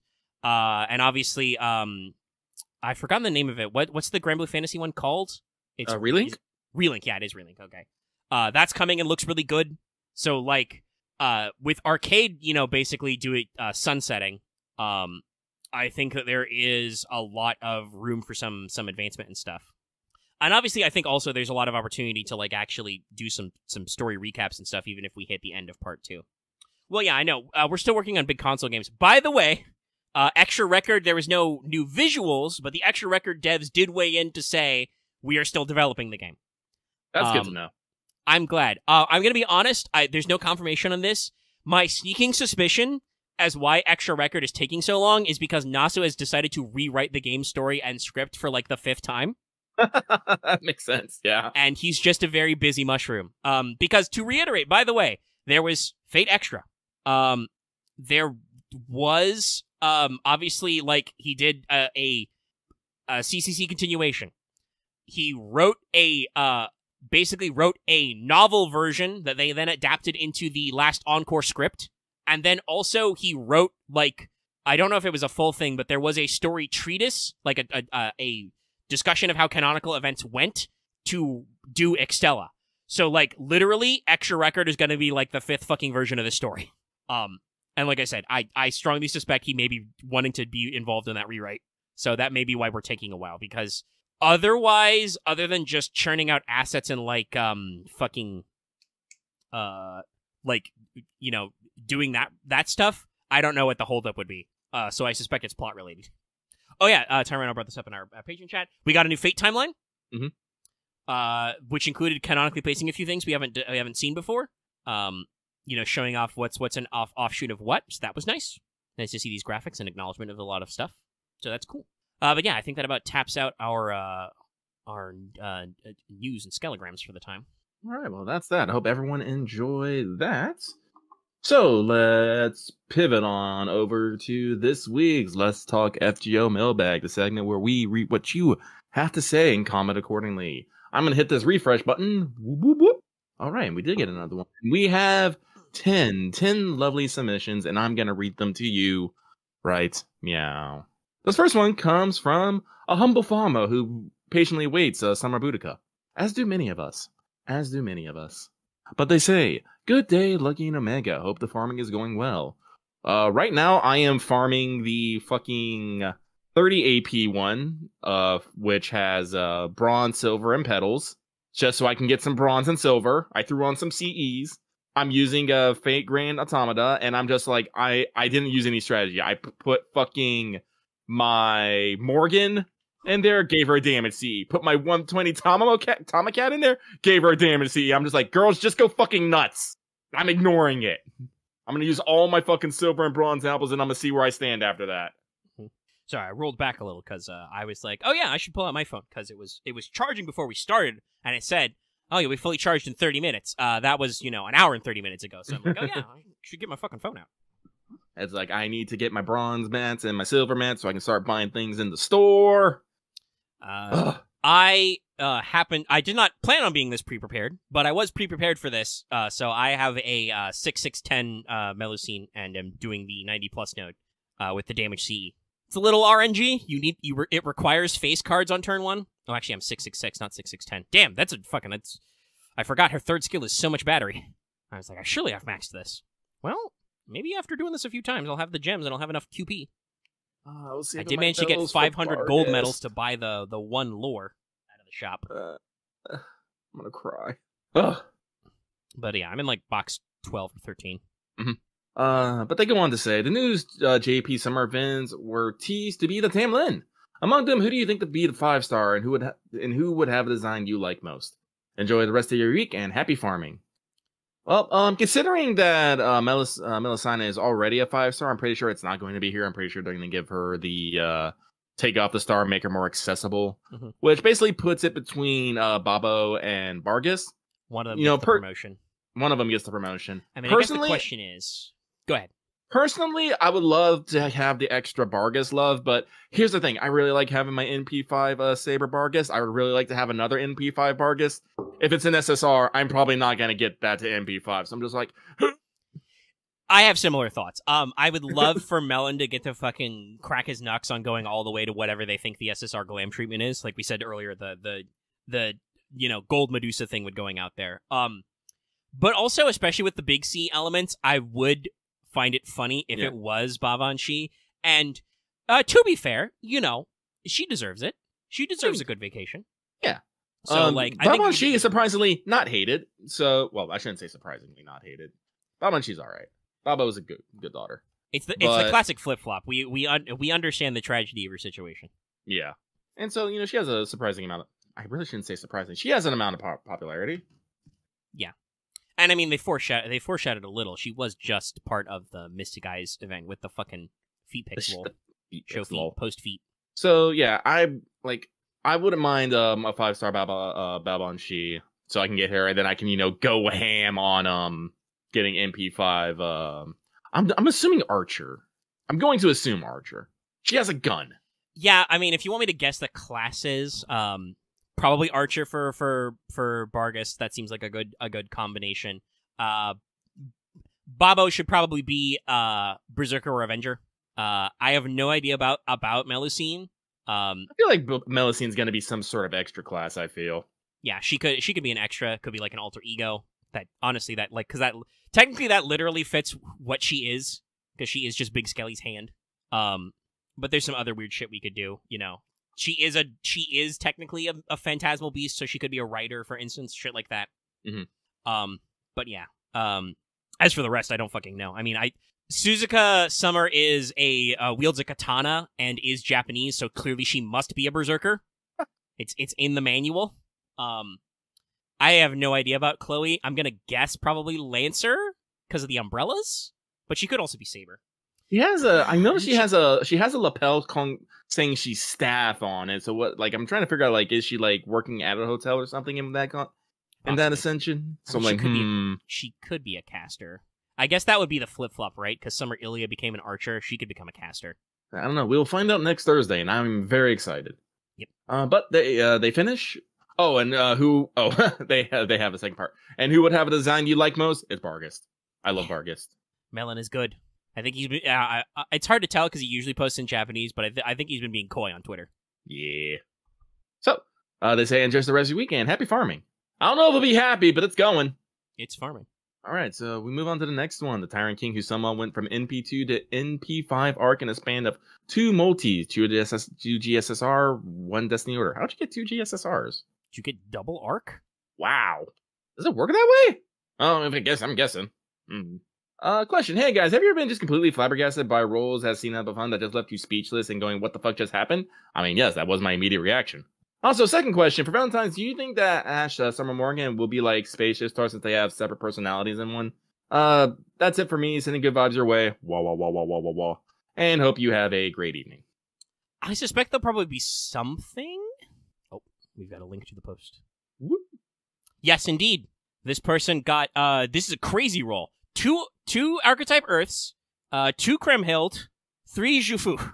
That's powerful. Damn, the GSSR this year is cracked. It's coked up. It's goated with the sauce. I've seen some other cracked rolls here, so, you know. Yeah, I mean, some people have posted images of rolling like 4 SSRs on the Destiny summon or something, and I'm just like, that's not real. I roll to disbelieve. But 2 SSRs in one pull, I can believe, especially I guess if it is a GSSR pull and you only have like so many SSRs you can get. Nuts. But yeah, for Ash's Valentine, I assume there'll probably be a like split reference there because it is literally like, you know, her at 3 different periods of her life. Mm-hmm.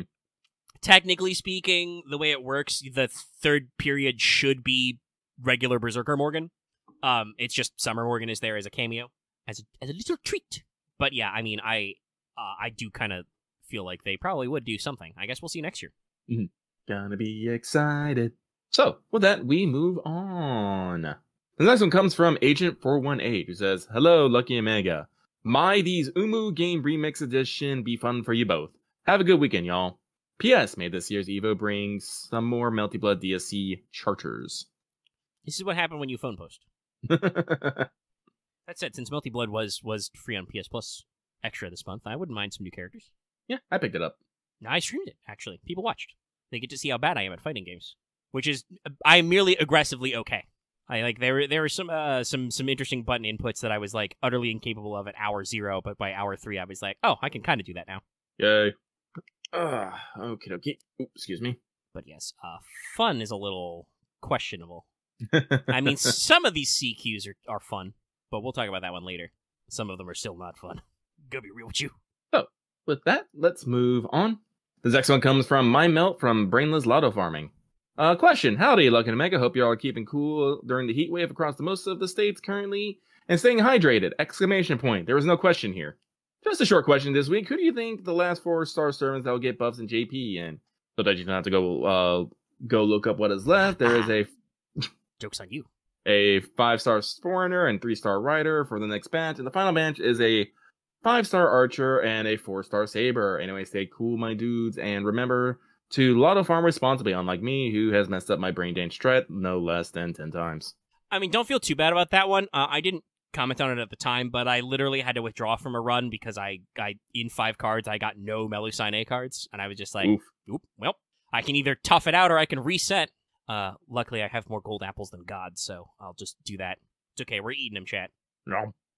I mean, I speculated earlier. Did you give your opinions on every slot? I did not.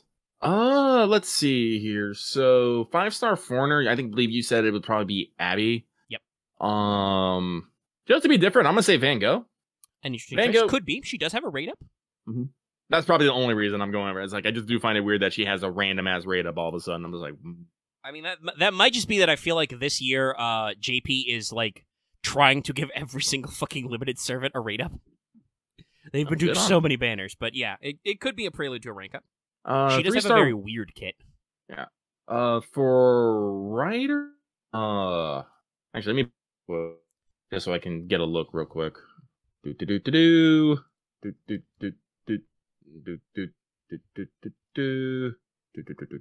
See. We don't have a lot of 3-star riders. I mean, we do. They're just all early. Well, I guess it does depend on what is a lot, I guess. But there's a few. Let's see. Medusa, Boudica, Ushi, Alexander, Columbo, Red Hair. Oh, yes, we do have more. Mandricardo. Yes, my friendo. I'm going to go with Mandricardo for the rider. Just because I like my friendo. He is pretty cool. He has a strong kit, but it does require some oddball setups. Maybe it will be Red Hair, though. I want it to be Medusa, but it might be Red Hair. Maybe he deserves a little something after that Lost Belt 6 performance. Mm-hmm. Let's see here. Then a 5-star archer and a 4-star saber. A 5-star archer. There's a lot of those. Yes, that one I was thinking back. I'm like, wait, I don't think I did even guess that one, just because I don't fucking know. I don't know. It would have to be someone I think probably earlier who maybe isn't in performing. Maybe Summer Artoria. Yeah, I mean, I don't think her skills have ever been buffed. She is one of the original, loop capable servants, so she has always been crazy good. But let's see, her skills are pretty normal, and she does have that demerit. Or maybe Orion Artemis or Artemis Orion. That's what I think a lot of people are thinking of. It's Artemis because she's still a little underperforming. I think Arjuna's in a good spot, but he's had a lot of buffs. I think Tesla also had a buff recently. Ooh, yeah, okay. I'm sorry. Just looked at her kit. I am starting to strongly think it might be Artemis. Her second skill, it is maxed out at plus 100% damage versus male enemies, but only for 1 turn, and that's the only thing that skill does. Oof. We don't really do that anymore. Yeah, probably Artemis then. As for 4-star sabers, oh god, we got a lot of those too. Yeah. People were saying Dion. That's probably on point. Do I actually let me scan the list here real quick, just to. Let me see here. Let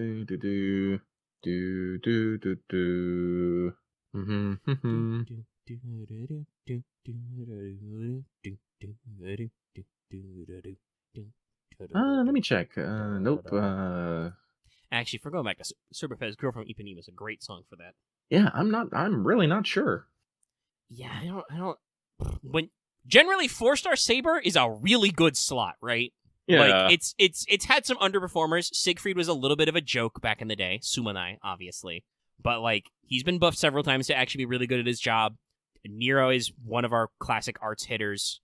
I think Suna's got a pretty good niche. Like he hits like a truck against demonic enemies. Suzuka's gotten a couple buffs. Gawain has gotten several buffs. They actually did give Brave Liz a buff not too long ago. Lancelot Saber has literally always been considered a pocket 5-star. I think Landling is good in his slot. I don't know much about Saber Dyrmid because even though he's permanent, I still haven't rolled him. I was like, we also got like 4-star Gareth, Yamane Kisuke, Tatana, Roland. Yeah, Roland's been out for about a year. I don't know if he's that good. He seems pretty good. We got Lakshmi Bai. Did Lakshmi Bai? She's. Let's see, Charisma of the Ronnie. It's a fucking Bargus buff. They're just like, actually, Bargus is just better. I mean, I wouldn't say no. Yeah, actually, I'm looking at. Well, let's see. She had 1 buff. She got a strength. She got 1 strength then. Turned her resistance to Gualo A to A+. but her first two skills are both have percentiles. They're both 60% chance. Like, We could go up. No, they're not going to buff Salter twice. She's Yes, already well- entered God mode. But yeah, let me look at Dion for comparison. So Dion's first skill is Eye of the Mind True. Ooh, that's only 16% defense up for 3 turns. That's pretty bad. That is pretty bad.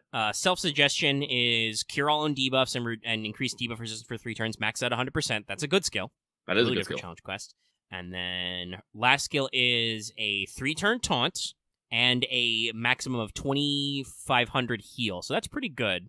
Unfortunately, they do have a non-damaging NP, but it has already been buffed up once. So it reduces all enemies' attack for 3 turns and their defense for 3 turns, and then it also has a chance to charm them. God, even after being buffed once, this is a bad NP. It starts at NP level 1, it's 10% attack and defense down for 3 turns. That's awful. Even at NP 5, it's only 30% max. Oof. Yeah, probably Dion. Yeah, it's probably Dion, but I could see Lakshmi Bai. Her gimmick is literally having bad luck, but that is, chaotic. Chaos. Sorry, slight yawn. Oh, I see why they have the 6% chin. This, if you can proc off Lakshmi thing, it can give you 2k healing per turn for 3 turns, and -2, and a fucking this is at level 10 by the way, and 2k damage cut. That's crazy. That's a little crazy. I understand why this is at 60% now. Never mind. Fuck. And you can still give her I think Prince of Landling has a plus 20% buff success rate, so he would make that 80, and is also a defensive saber. So there's some potential there. There's some combos. It could be Gil for the SSR Archer. He does still have a vanilla golden rule, but he is also still really good. Oh, though, hey, I don't know if I remember saying this out loud. My poor hands and my posture has been bothering me. I am working on Gil vs. the World 2 in the background. Oh, neat. I am reminded once again, it's in my notes, but I don't actually know why Gil doesn't do piercing damage. That is actually what Enema Elish is supposed to do. The way its effect is described as if you would think it would have Pierce Invul in FGO. So I don't know why it doesn't do that, but yeah. That said, they just had an opportunity to buff him with the Strange Fate campaign, so I don't know. I think Artemis probably gives it the thing. Mm-hmm. Oh, did they also did they just buff him? I thought they did. Oh, at New Year's they buffed him. Okay, that's close enough. enough. So he's juiced. Yeah, he's probably not going to. We're on our 8th year. Probably not going to be doing it again then. Yeah, in that case, I'm going to say it's going to be Orion Artemis skill 2, hopefully. Hopefully. When will the next rank count? When do these rank counts proc? Fuck. I know it's on JST, which is literally also 13 hours ahead no of me. axe. I think it definitely the way it's described, Pierce Invincible is the correct one because it says that it can only be resisted with an attack that is of equal power or by something with a defensive ability per equivalent to an anti-purge defense. Hey, so by the way, the spoilers, Castora will be on that list, and we were going to have a discussion Tomorrow morning. Okay. because I think anti-purge, anti-enforcement defense is actually a thing. It's always been a thing. It's very funny. By the way, super surprised that Vanilla Saber is not on here, and she does not get like a one-time, one-turn anti-purge for her Avalon effect. But we'll save that, I guess. Mm-hmm. So, let's move on though. This next one comes from Moon is in need of cooling. I bet it's hot. Question. Hello there, Lucky Omega. Hope all is well. Is there any new tech you are looking forward or planning to buy? For my end, yeah, there's a lot of things I need to pick up. I've been looking at getting a new phone, for one. I am starting to think I should probably start getting a new computer or attempting to upgrade the one I have. I'm a little less confident about that second one. Last time I tried upgrading a computer, it went to shit. Ugh. But I thinking I probably should upgrade my computer just so I can maybe get a better graphics card, get some more RAM, see if I can get some bigger SSD drives. See if I can find something that gives me like multiple HDMI slots. I got this HDMI splitter, but I'm loath to use it on my tablet because I feel like shit's gonna get weird. you could. Not to mention that the HDMI splitter needs its own fucking outlet. I'm just like, son of a bitch. Interesting. Yeah. But a new phone just because, let's see, actually, when did... I have an S9? A Galaxy S9? When the fuck did this thing came out? Samsung Galaxy S9. When did you come out? 5 years ago. Okay. And I think I got this phone like 2 years ago or something? So maybe 2 or 3? maybe time for an upgrade. Yeah, no. Yeah, so it is probably time for an upgrade, so I'm probably going to try and find another Samsung phone. I like Samsung. I think Samsung's pretty. They make good phones. They do make good phones. Probably get another one, but I'm like, I never go for the top model because they are always prohibitively expensive. Lordy, Like dropping like over $1,000. I was like, oh, if you just pay in like 36 installments, I'm like, no. So I'll probably yeah. It's funny you say that. That was a debate with one of the PC models I was looking at, where Amazon would have been like, hey, do you want to pay $50 a month for the next 36 months? And I was like, no, actually, no. I would literally be done paying off this computer by the time I had to buy probably a new computer. Exactly. So instead, I'm going with. By the way, I don't think I've said this out loud on the actual recorded show. I did buy my new computer tower. I'm literally staring at it where it's sitting because it's not set up yet because of stuff I'll probably talk about on whatchamacallit. What's up? Because it's gotta. I gotta do some reconfiguring of my desk space, and I've been feeling a little sick today, so I'm just not down to climb with that. Also, we're recording this show right now, and it's gonna take a little bit because we're still in the middle of mailbag. But hopefully that'll be a good upgrade. Definitely has way more RAM. The model I bought has a terabyte SSD, so good on storage, and it has a GPU, Yay. which is good and important to actually have a separate processing center for a lot of that stuff. So hopefully that'll mean more streams, more games. More able to play games with my friends because my computer is not trying to run everything through the CPU and can't run whatever the fuck Discord needs all that memory for and also run a game. So that'll be nice. Upgrading but I am also, I don't know when, but I have always been very interested in PSVR. I'd really like to try out VR games, and I think that PSVR is probably the most, like, I don't know if it's the most affordable, but the most accessible, because like it just goes in my PS5, works with my PS5 controller, and there are PSVR games that are free on PS Plus, so like that's something I've always thought VR was cool, even when I was a kid, even though I'm sure when I was a kid, VR must have been fucking awful, if you think about it, right? Like the weird VR installations at like arcades. Actually, funnily enough, Legendary, I was actually looking at the S21. Nice. Which was just one more after that, so... Yeah, I think I've seen it for like $5.99. I'm like, I can probably just pay that all off at once. That probably won't be for a couple months, though. And remember, if you would like to support these upgrades, consider dropping us a line on Patreon, assuming that the payment processing is working out okay, and support us on YouTube. But like, I'm always considering what my next upgrade should be. Like, I'm considering upgrading my microphone.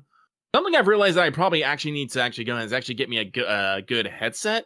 I actually found out there was only like a few days ago. I was playing a Final Fantasy with the lads, and my microphone was muted, but they could still hear me. And I realized that they were picking up my microphone that's on my headset, even though that's supposed to be muted. So I'm like, wait a minute, is this why you've been having audio troubles in some areas? Oh yeah, have you been like doubling up weirdly? Yeah, I think I have. So I'm like, yeah, no, I think I need to actually get me just a dedicated headphone headphone That's headset. what I rock. I've got headphones with the old audio jack for my audio setup, and then I'm mic'd in. I think I'll stick with this mic and this mic arm for a little bit longer, but yeah, I might switch up too eventually. Oh, didn't I break my fucking headphone jack? Isn't that why I'm using the USB now? Could be. It happens. It happens. The fun fact: the front headphone jack on my current PC tower, my Dell, has never worked. That's why I had to buy the fucking 9-foot long headphone cord so I could stream in my current room setup with this. I should see if I can get like a problem. Like, does my computer have Bluetooth? Oh, almost assuredly. How old is it? It's only a few years old. Yeah, you probably got a Bluetooth. My poor toaster tower has Bluetooth. I have a Bluetooth speaker that I use sometimes. Yeah. I might do that because I've been thinking about like replacing some things and trying to cut down on wires. And if I like invest in the Bluetooth, I might be able to do that instead of having to have wires connect to everything. It just can connect to the Bluetooth. Yeah, I have a Bluetooth headset for my phone that I use all the time now. I am no longer getting caught on doorknobs and cabinets and countertops. It's fucking great. No, but after that, I am definitely considering upgrading my microphone setup. Like get a new pop filter, get a new sting, probably get a new microphone. The one I'm using isn't bad, but I'm always considering, should always be looking for that next step in quality if I can afford it. Yeah. You've also talked about wanting to get an actual like external soundboard. Yes. So, so I can just push the button. Voice effects and shit. Yeah. If you do that, I will probably have to just so I can stay on the same tech level. Mm-hmm. So I can do a spooky room filter. Also, in general, increasing the quality of our comedy. Our comedy would be increased if we could do funny voice filters on the fly. If we're also talking about tech, like again, I didn't actually fire off again the Adobe Premiere and After Effects because I was dumb and I missed the sale. So I am also considering getting new software. I would like to get back to video editing, but like I said, look, he's very horrible about his projects. I have like so many just doing nothing, gathering dust, and I hate it. Ugh. I blame my it's not a 9 to 5. I blame my 7 to 4. I really do. I need more time. Eternal. Ugh. Oh, I think that's done. Hang on one second. Let me check something here. Hey, I got a CE drop during that somehow. Nice. Oh, I probably should have put that in my achievements. I think I've gotten like 4 CE drops. It's fucking crazy. It's bananas. But yeah, I'm interested in VR stuff. And we'll have to see. Allegedly Switch 2 next year. I would like that. I would like to have my Switch games not on a potato. Thank you. Because there's no confirmed rumors of backwards compatibility, but they are saying it will still be cartridge-based. So, or slightly different dimension SD card-based. Let's be real. That's basically what a Switch cartridge is. So I hope they keep the compatibility and don't fuck over their digital libraries. But it is Nintendo, so who the fuck knows? But that's our tech talk, I guess. Thanks for coming to our tech talk. We move on. This next one comes from Dave, watching the same NP 10,000 times. This is me with fucking Summer Sashi. This is why I literally had to put it on random ascension just so it wouldn't be the same fucking thing. Ugh. Yeah, that's. I mean, because I'm doing the 90 plus, and that's different. It's not quite the same, but yeah, I did for the first block of quests. I did a lot of Summer Musashi 3-turn farming. So they say, what do you think happens to the unused Sirius lights? I was surprised that neither Pepe nor Barrel tried to use them before the end. Am I real? I have no idea. I don't even know what they do. We just know that they are a command spell which is powerful enough to save the world or change fate or something. When Ophelia used hers, it was strong enough to basically fuck over Surtur. Caldok was planning on using his to basically completely rebuild his Lost Belt, which presumably would have worked. So they're strong. I'm gonna guess Pepe never used his because he knew that would not be how he died, because he could see the future. Beryl also seemed to understand why they had them and what they did. So I cannot picture a world in which Beryl Gut willingly gives up his life for anything. Yeah. So yeah, I don't know. Hopefully we get more clarification later in the plot. So let's keep going. This next one comes from Monster Girl aficionado whose doom has been sighted in 2 years. This is correct. Dear Lucky and Omega, no question this week, just sending good vibes. Wah wah wah wah wah wah wah. And wishing you well. Keep up the great work. P.S. I wrote this with my phone using almost entirely predictive text. Clearly, I need to start changing up these messages. It's very funny. Your phone is just like, I know what you type after this. Also, shout out to your phone. Shout out to you for at least sending it in every single week so that your phone knows. Thank you.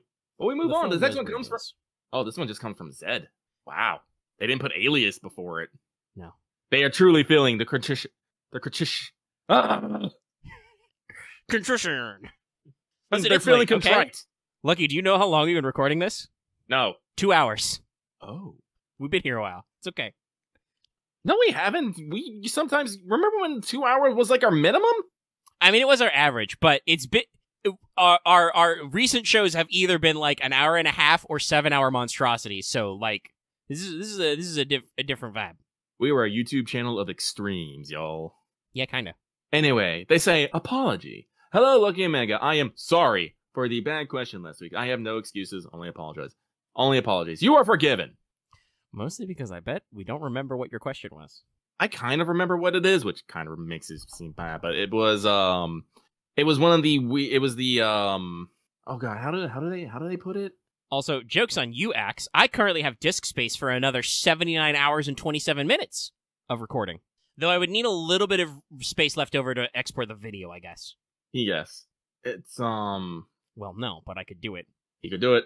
But yes, I actually vaguely remember the question from last time. I vaguely remember it, yes. So, yes, all is well. I forgive you. Is that I with an EYE? Yes. I forgive you. Because I will always use an opportunity to make a terminal montage quote. Powerful slaps. Powerful slaps. That's what I need. I need to get just lapsy mode. Just hear the... or something. Not quite like clapping. I need something like more slappy. Just Yeah, I don't know if it picked up on my microphone, but I just like slapped my knee a couple of times. No, it's not picking up. Damn. son of a bitch. Because you Discord. Well, I can always Alright. record the Foley later. Yeah. So we're gonna move on to our last one. This last one comes from Soul of the Lightmore Discord. Current status: floor. Dear Joke Name 1 and Reloaded Joke Name 2. We're playing Mad Libs now. Yeah.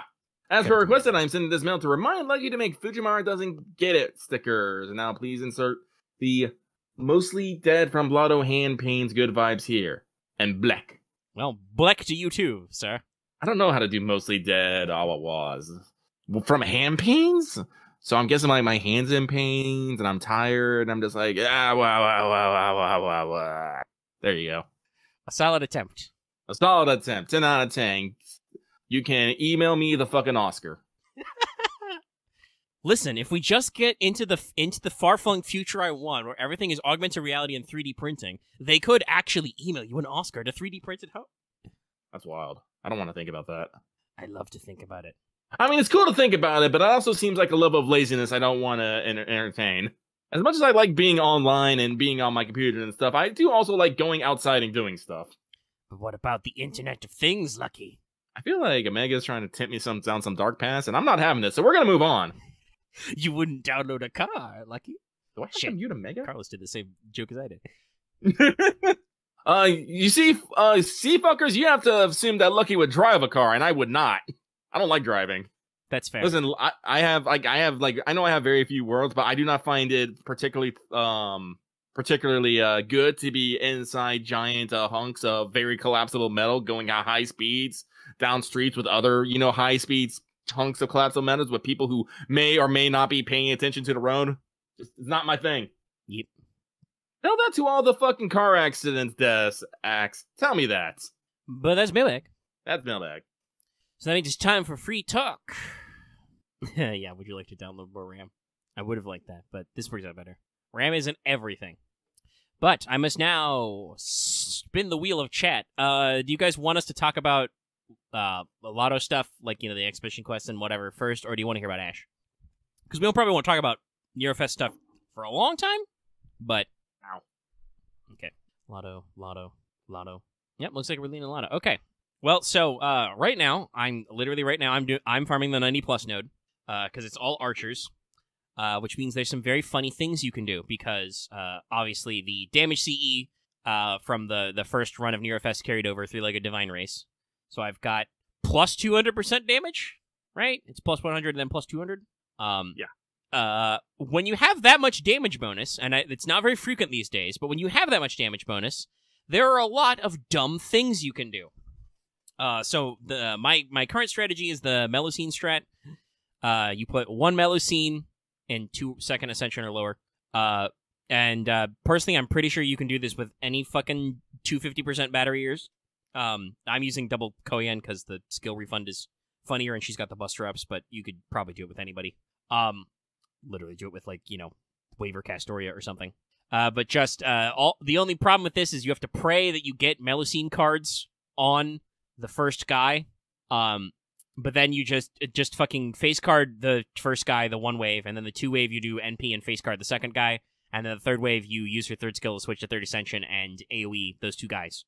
I am easily doing 600,000 damage per final NP wave on those guys, which is 4 times overkill. So it's not hard. It just requires a little bit of chance, and I'm okay with that because it's still 4 turns at best. The previous 90+ node, I was unfortunately unable to reliably 4 to 5 turn because it also involved face cards. I did a strat of plug suiting into Morgan from Kentucky. That was Kentucky just bullies the 1 guy and then has to NP the dragon for a finisher. And then I swap in for Morgan to just blow up that wave. And that kind of worked. It was a little chaotic, but I was still able to get it done in short amounts of turns. So, getting this down to mostly 3 turns is an improvement. Other weird 90+ node farming has just been double Castoria, Summer Musashi. Literally no reason to do anything else. Just elite. But as I queue up another Brave Chain, what you guys are probably interested in is exhibition quest stuff. Which I think I was pretty right in that as expected, those first batch of exhibition quests don't have break bars. So yeah. It's pretty spicy. Let's see. Who was the very first? It was Herc, right? Was the very first one? Herc All Guts? Yeah. That one was dead simple. I just did a oops all foreigner team, and then I had a debuff cleanse so I could actually do NP damage, and I just hit him a lot. Bonk. Yeah, only getting like 120 or whatever HP back every guts is kind of minor in comparison to just onslaught of, support Yang, and then just Hokusai, Castoria, Double X. Actually, shit, I'm getting all these EXPs anyway. I should grill Double X to 90. She's a great single target foreigner. Good at destroying enemies who are threats of humanity. We're getting a lot of those recently. Yeah, was super important for several LB6 fights. But yeah, that one wasn't too complex. The next one was the student and teacher wombo combo, where I'm fairly certain that Ku is programmed to protection from arrows every fucking turn.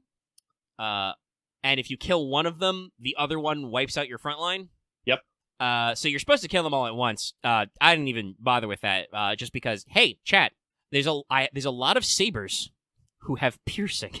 So my problem with these fights is the 2 waves of fucking mobs that are before. Yeah, I talk about that later. The fucking trash mob fights before are the real pain in the ass. There were some problems I had with actually getting those guys out of there. For Skahak and Ku, it wasn't a problem because I just queued up double Castoria Muramasa, and it was just like, go away, die. But yeah, no, you just do. I own Muramasa, NP2 Dioscuri, and Ibuki, all of whom automatically well, technically Muramasa pierces on a skill, but it lasts 3 turns, so it's fine. So yeah, no, I just fucking pierced him and shucked him and hucked him. Not a big deal. Ooh, this is gonna be awkward. Sorry, I'm just queuing up a wave where I don't have any regular Millicent command cards, so let's probably take a little extra one there. But yeah, there's plenty of stuff you can do there. You can try Guts or Death Resist stuff. I'm pretty sure third was Revenge of the Hassans. That one was funny because my strategy was basically what my strategy would have been the first time. My primary damage dealer, or my primary killer of the guys who give you the instant death buffs, was still Medea. Because her NP removes the buff, and because the on-death buff only occurs when they actually leave the field, her NP gets rid of it. Mm-hmm. So I just had her, snipe the one guys, and then I had a Castoria to constantly debuff cleanse, and juice everybody up. And then I brought my Barghest, because she also removes buffs, and also gives you a lot of damage cut and a lot of NP gain. So that was pretty good. That one took a long time to just chew through all those guys, but was not hard at all. Let's see, what was the fourth one? Fourth exhibition quest. Because for the first wave, we were doing 2 at a time. Let me actually pull it up. I've checked on it so often that it's, like, in my fucking autocomplete Google history. Let's see. Act 4. Siegfried, right. It was going to give me a little bit of trouble, because I forgot to do math, and a Pierce defense only removes 100% of the defense effect.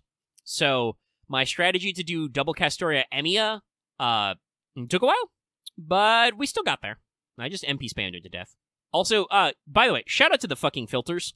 If you don't know, your servant filters are really good, and you can filter servants by things like, I don't know, remove buff, pierce defense, ignore invincible, etc. So yeah, you can just hunt for things you need. If you're like, shit, I know what type of effect I need, but I don't remember what servants have it. What do I do?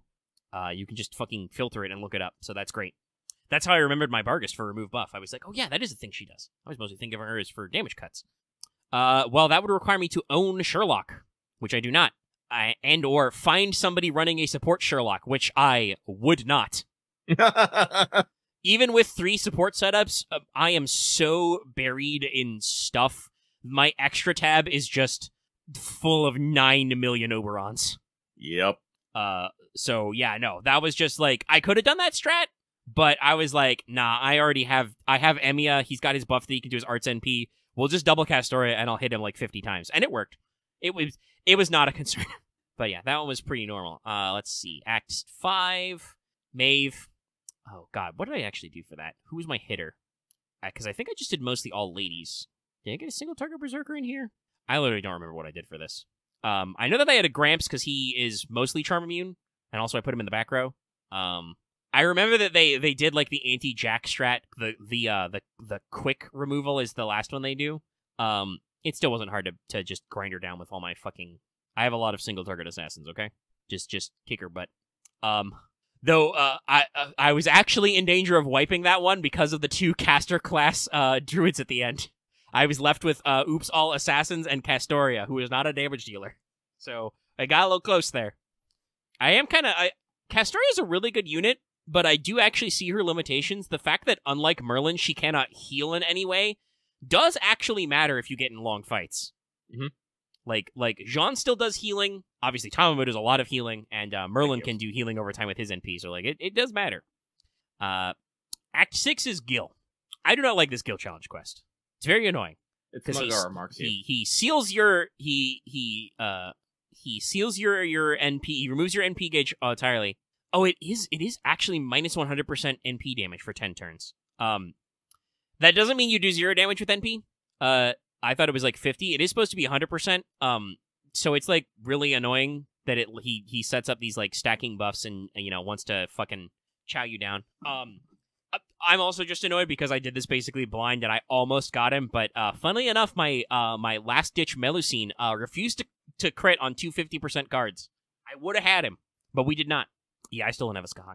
I know she's had like a million raid ups. I don't have one. I was able to deliberately set up a team to just fucking delete his ass with Melusine just spam MP over and over and over and over again. But this Gil one is fucking annoying. I have not actually tried either version of the finale just because I haven't had the time to look at the fucking chart and make it work. Because, that's the one with all the people doing the weird buffs when they die. By the way, so I want to double check with chat because you guys have all done all wombo combos. If you kill Nero first, is the CQ completable? Because that gives everybody... Oh, no, it's 1-time guts. Okay, never mind. I read it. And unremovable, but it is only guts for 1. Okay. At least in the nerfed version. No, it's only 10 times in the pre-nerf version. Yeah, so this is doable. I guess I just have to set it up correctly. Yeah, the nerf is they only get to guts once and they have about half as much HP. I'll try this some other time. Well, we've started getting the second wave of exhibition quests, which do have break bars. These were during EOR.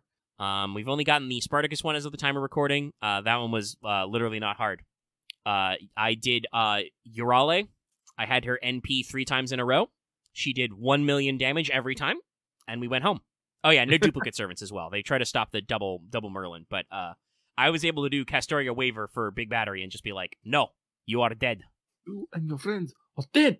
Now, the Suzuka one, which is our next one, that'll be tonight. That one, I'm not sure how we're going to do that one, because she switches classes every turn in her later bars. So I guess do a Berserker. She changes her weakness a lot. She can taunt your opponents. If you use good servants, okay. Yeah, no, somebody in chat brought this up. The second wave are basically, they have break bars and they have no duplicates. They're designed to stop the double Merlin system. You are not able to double Merlin Jolter them. But there's still a lot of ways you can do that. Oh, right, the Arash one. The Arash one is funny because it gives him Pierce Invincible, but we have a way to get around that. Let's see. Act 4 is Karna and Arjuna. Act 5 is Da Vinci and a fuck ton of mobs? I don't even remember this one. Oh, they just give you a shitload of buffs and shit. Ugh. Sorry. There's a lot of these gross guys. Yeah, Da Vinci, if you actually kill her, she casts, makes all your opponents, super strong. Makes them invincible and other crap. Ignore invincible. Act 6 is the Old Man of the Mountain. And then they've got the finales. So yeah, we still got some fun stuff. Let's see. What is the actual quest reward for the finale? Yeah, it's only tickets, which are nice, but the lore is in the store, so that wasn't as much of a... Oh, no. Okay. The first version of the finale of the second exhibition block gives a lore. Okay, so that one's important to do. I think I did try that one before. I don't know if I got it.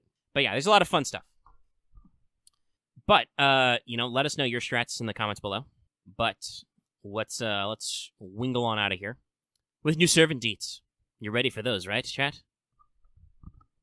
I can't hear you. Okay. They are indeed ready. Well, let's check in with your favorite friendly neighborhood savior. This is a fun one. One of our more complex servants in a while. Makes sense. Anniversary.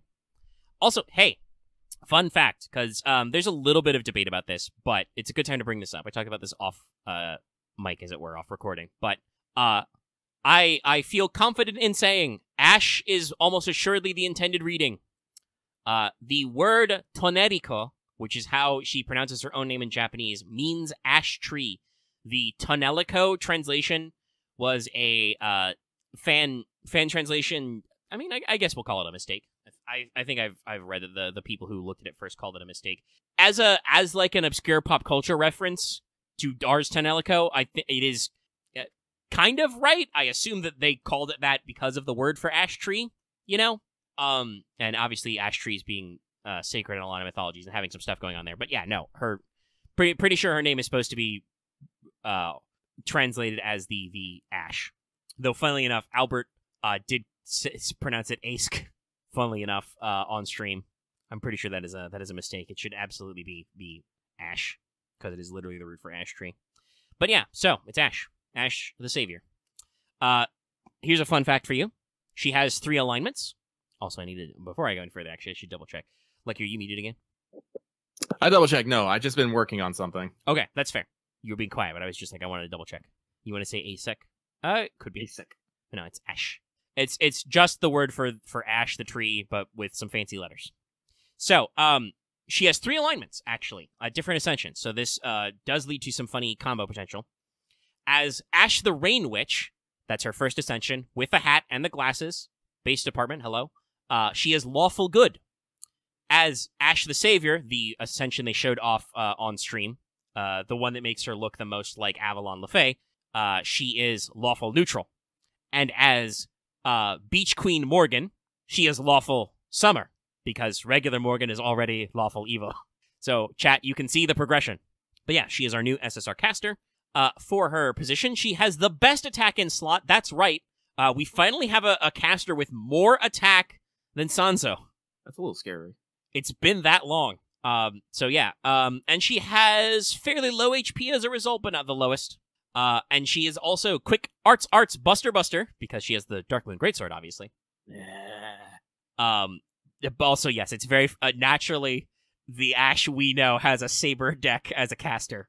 Duh.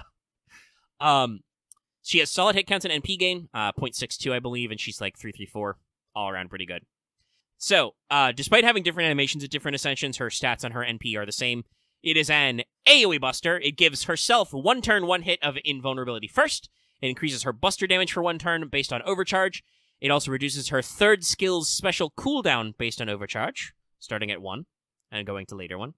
Also, it does flat bonus damage based on NP level to evil enemies, and reduces all enemies' defense by 20% for 3 turns. So, if you're evil, fuck you. Also, your defense goes down. She does her buster up. It's very busy, but it's impactful. And it is, for herself anyway, a 1-hit, 1-turn invul. So, you know, it's not anti-purge defense, but it is a good emergency button. So, her first skill. Yeah, it goes into a long cooldown because it's off for the offseason. Yeah, we'll talk about that for a sec. I posted the description of her 3rd skill later, Last Resort, but it's funny. Her first skill, though, it's, let me see, let me find my, yeah. Okay, yes. It is 5 to 10% NP per turn for the party, 5 to 10 stars per turn. It is a 30 to 50% battery on self, and gives her 10 to 20% NP damage up for 3 turns. So very solid. You get regenerating NP, you get regenerating stars. It's a 50% battery. That means you can equip Golden Sumo. Oh. Her second skill is very fun. It is Charisma of Adversity. So you get the normal 10 to 20% attack up for 3 turns, and then 4 more possible attack ups based on your HP. If you are below 99%, that's another 10 to 20% attack up. Below 75, 50, and 25%. But also, you get a timed buff. At the end of the turn, if your party's HP is 100%, you get 10 stars per turn for 3 turns. So, it always applies. Now, this is much like, I think it's Summer Nero who has the same effect, where she will give you an attack up, whatchamacallit, based on whether her HP is low, right? I think it's the 50. If she's below 50, she does a thing. But so, the way this works is, it's NP gain up, okay.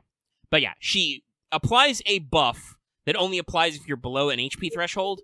So the way that Ash works is that she applies the buffs when you use the skill. They just do not turn on. Oh, nice. We've got a sticker. Sorry. That's what Lucky is silent because he's working very hard on some stuff right now. Yes, this is a valuable sticker. We needed this earlier for some delete this shit we were posting about. But so, when you activate Ash's second skill, the Charisma of Adversity, it applies all of these buffs. They just do not turn on until you are below the HP threshold. They last for 3 turns. This means if you go below that HP threshold later, on later turns, you get the attack up. So that's actually really good. Like, it's also very funny. I was having a discussion in another Discord server with somebody several days before this came out. They were talking about how FGO doesn't really do, like, a lot of servants who do, like, enmity tricks or, you know, get stronger as their attack goes down.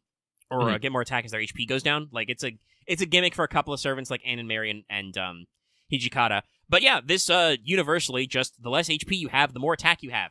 So, there are 5 possible thresholds. This means that you can go to, if you are below 25% HP, you can go to plus 100% attack. Obviously, this is very hard to pull off on demand, but you can do it. It's a lot of fucking attack. Also, honestly, I think it's that crazy just because going below 25% HP is fucking silly. So if you actually get that level, you will be rewarded. But yeah, it's just a fun one. And like I said, even if you are full HP, you do still get an effect out of it. You still get a normal charisma, and you regenerate 10 stars per turn, which means you're regenerating 20 stars per turn. So, you know, you've got some good effects. So it's very fun. And so her final skill, the last resort, is the special one. When you get into the battle, you have a 5-turn cooldown on this that is separate. Also, it has a really long cooldown normally. It has like a 10-turn cooldown. Why? Well, so, it's a 30 to 50% NP battery for the whole party. Whole party. Your entire party gets 50% battery. This means, by the way, that if you have more Summer Morgan / Ash's first skill up, she gets 100% battery, which is pretty bonkers. The entire party gets another 20 to 30% NP damage for 3 turns. And you get a one-time 3 turns 2k to 3k guts for the entire team. So, yeah, it's a 50% charge. It gives you an emergency guts, and it gives you NP damage up. It is really the last resort. It is your oh shit button. And remember, if you have fired Ash's NP, it reduces that cooldown every time. So, pretty solid. And for passives, Ash, obviously, she has a slew. She has Territory Creation EX, so her 2 arts cards slap. She has Item Creation C, so her debuffs stick. Magic Resistance B, and Fey Eyes C for a slight critical chance reduction. Also, funnily enough, trust no one, not even yourself.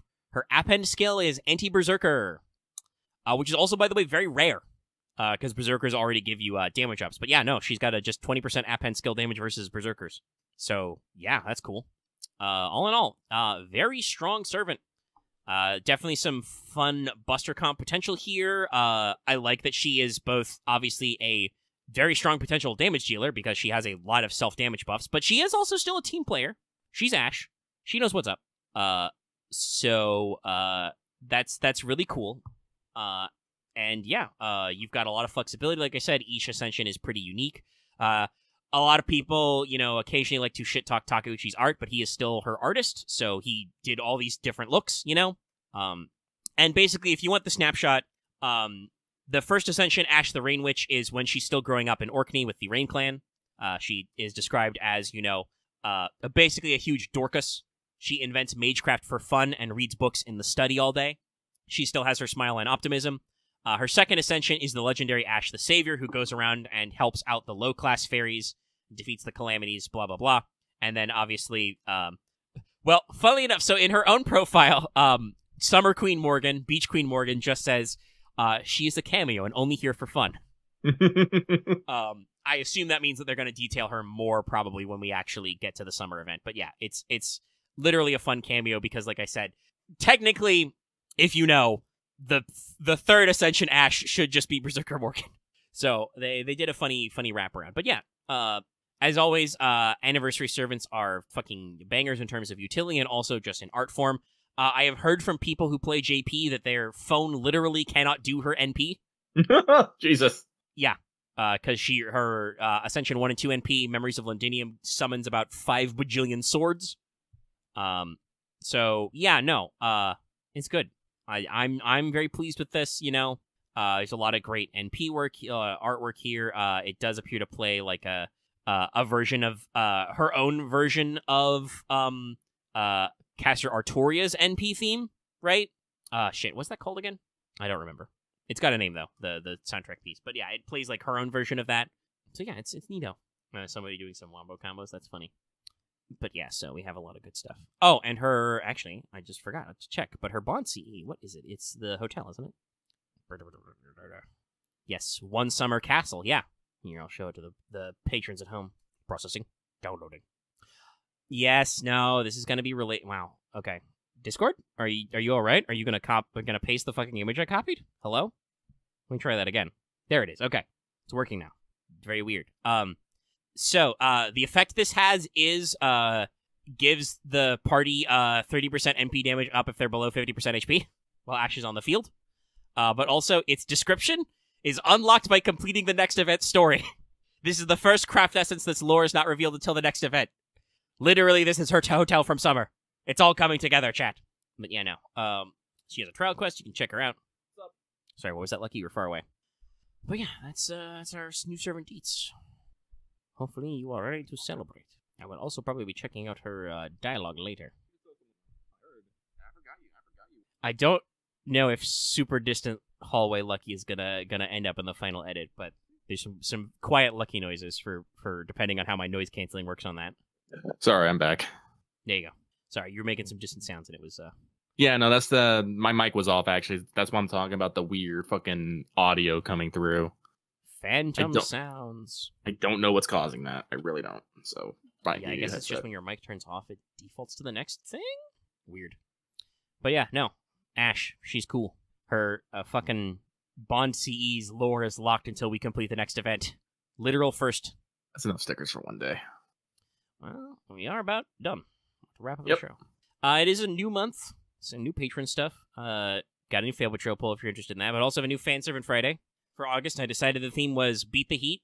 So, mostly these are about coolness or water, though I did put Meleager Lancer back on here as a funny, because he actually has a thing involving fire. But our current forerunner is Archer Nasuno Yoichi. Oh, really? Who's from the Genpei War, yes.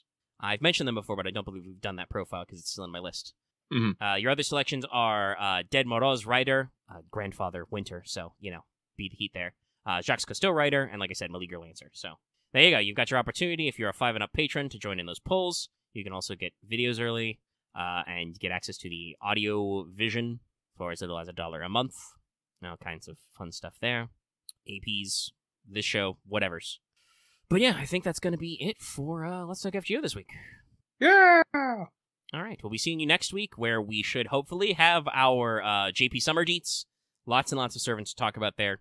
Also, we'll probably have our announcement for our next thing in NA. Probably. Be there, because when does the Neurofest actually end? Also, by the way, once again, encouraging you to fucking watch the Memorial movie, the CM. Literally, if you go to the FGO page, there's the fucking YouTube link right there. Ah! Almost fell. It's just in there. Let's see, Neurofest.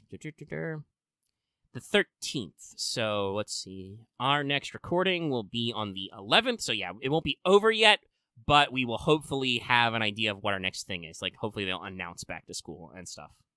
And yes, the way Albert said it, anyway, is that we will be doing the back-to-school campaign before summer, which is very funny. We're still getting summer before JP did for this year, because their summer was super late. It was, like, September. But still, yeah, that's just funny. So we'll see, I guess, how that goes. Also, by the way, everybody log in FGO if you weren't in the middle of playing FGO right now. Oh, shit. Yeah, you're right. We just got an app version. I got an app version error, so I got to update. Well, I'll go do that, and we'll be done with the show. Lucky, anything else you want to say to the people? Nope, I'm good. All right. He was making stickers. He's good. Yep. Check out our Discord. I do good. Link in the description and our channel page. But yes, that means the show is over. It's time to do the usual outros. Be sure to like this video if you're watching us on YouTube. Drop a comment in the comment section down below. What classes do you think our new summers will be? Or any other fun stuff? Who do you think the welfare will be? Check them out. Also, make sure you're subscribed to our channel to get more. And also make sure you ring the bell so you'll always know when we're posting a new video or when we're doing a stream. You can join our channel membership. Click the join button to join the memberships. Get access to membership badges and emotes. And like I said earlier, consider supporting us on Patreon. And that's about it. All right. So, yeah. Good night, everybody. Good night, everybody.